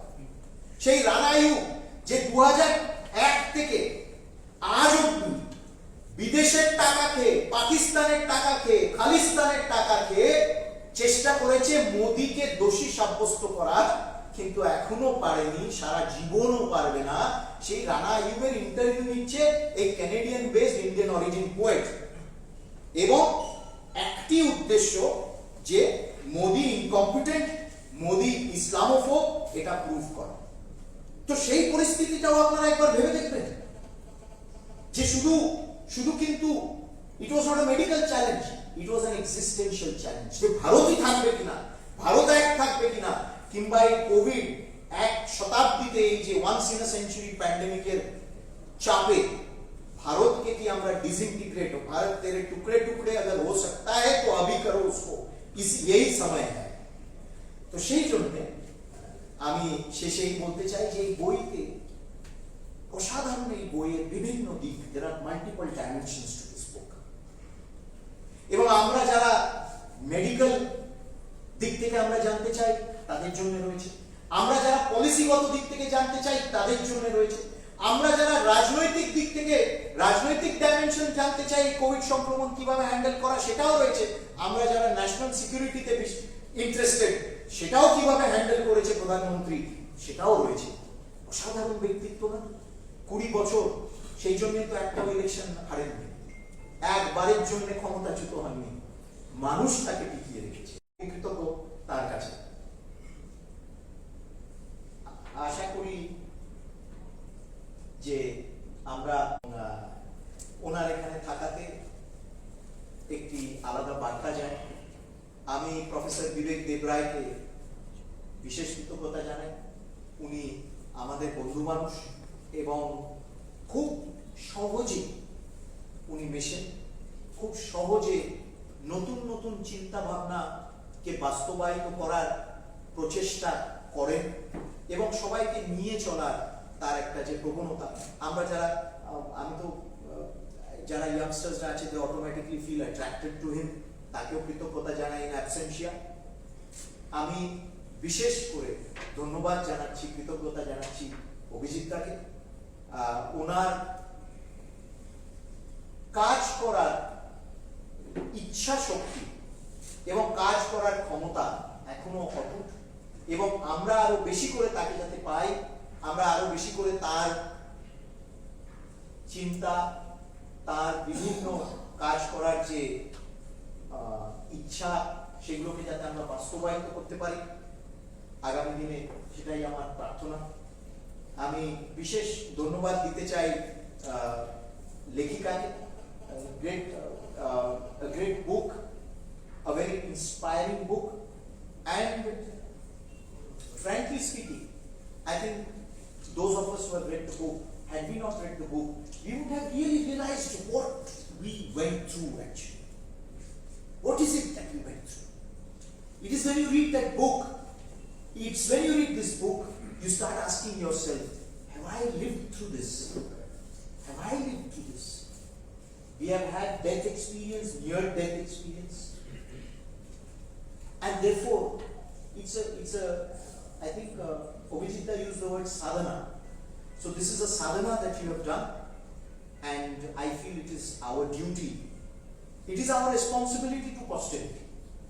In the next 25 years, যে প্রধানমন্ত্রী বলেন অমৃতকাল, ভারত এর স্বাধীনতার 100 বছর যখন পূর্তি হবে, আমাদের মধ্যে যারা এই 25 বছর ভারতকে দেখব, সেই শুধু দেখব না, সেই ধরনের ভারত যাতে আমরা নির্মাণ করতে পারি, এই তার প্রথম সূচনা হলো, এই প্রথম সূচনা। So thank you so much for this masterpiece, for magnum opus, and tomorrow is V. Savarkar's birth anniversary. So I think this is the kind of nation that Savarkar also had dreamt of, or would have wanted. Self-reliant, confident, unabashedly nationalist, and standing on the world scene on its own strength and merit. আপনারা সবাই যারা এখানে এসেছেন, আপনাদেরকে অসংখ্য ধন্যবাদ। অনেক মূল্যবান সময় নিয়ে, অনেকে আমি এখানে দেখতে পাচ্ছি খুব বিশিষ্ট ব্যক্তিরা রয়েছে, অনেক দূর থেকে এসেছেন, অনেক তারা মানে খুবই তারা ব্যস্ত থাকেন, কিন্তু আমার আহ্বানে তারা এসেছেন।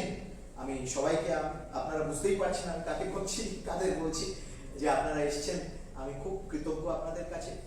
যারা আমার তরুণ বন্ধুরা এসেছেন, তোমরা বইটা পড়ো, আরো বেশি করে এই বই নাও, ডিস্ট্রিবিউট করো, এবং ICCR এর কর্তৃপক্ষ, ICCR এর ডিরেক্টর, এন্টায়ার টিম, তাদেরকেও ধন্যবাদ জানাই। মিডিয়ার তরফ থেকে যারা এসেছেন তাদেরকে ধন্যবাদ জানাই। বিশেষ করে আমার তরুণ বন্ধু কালীচরণকে, তাকে ধন্যবাদ জানাই।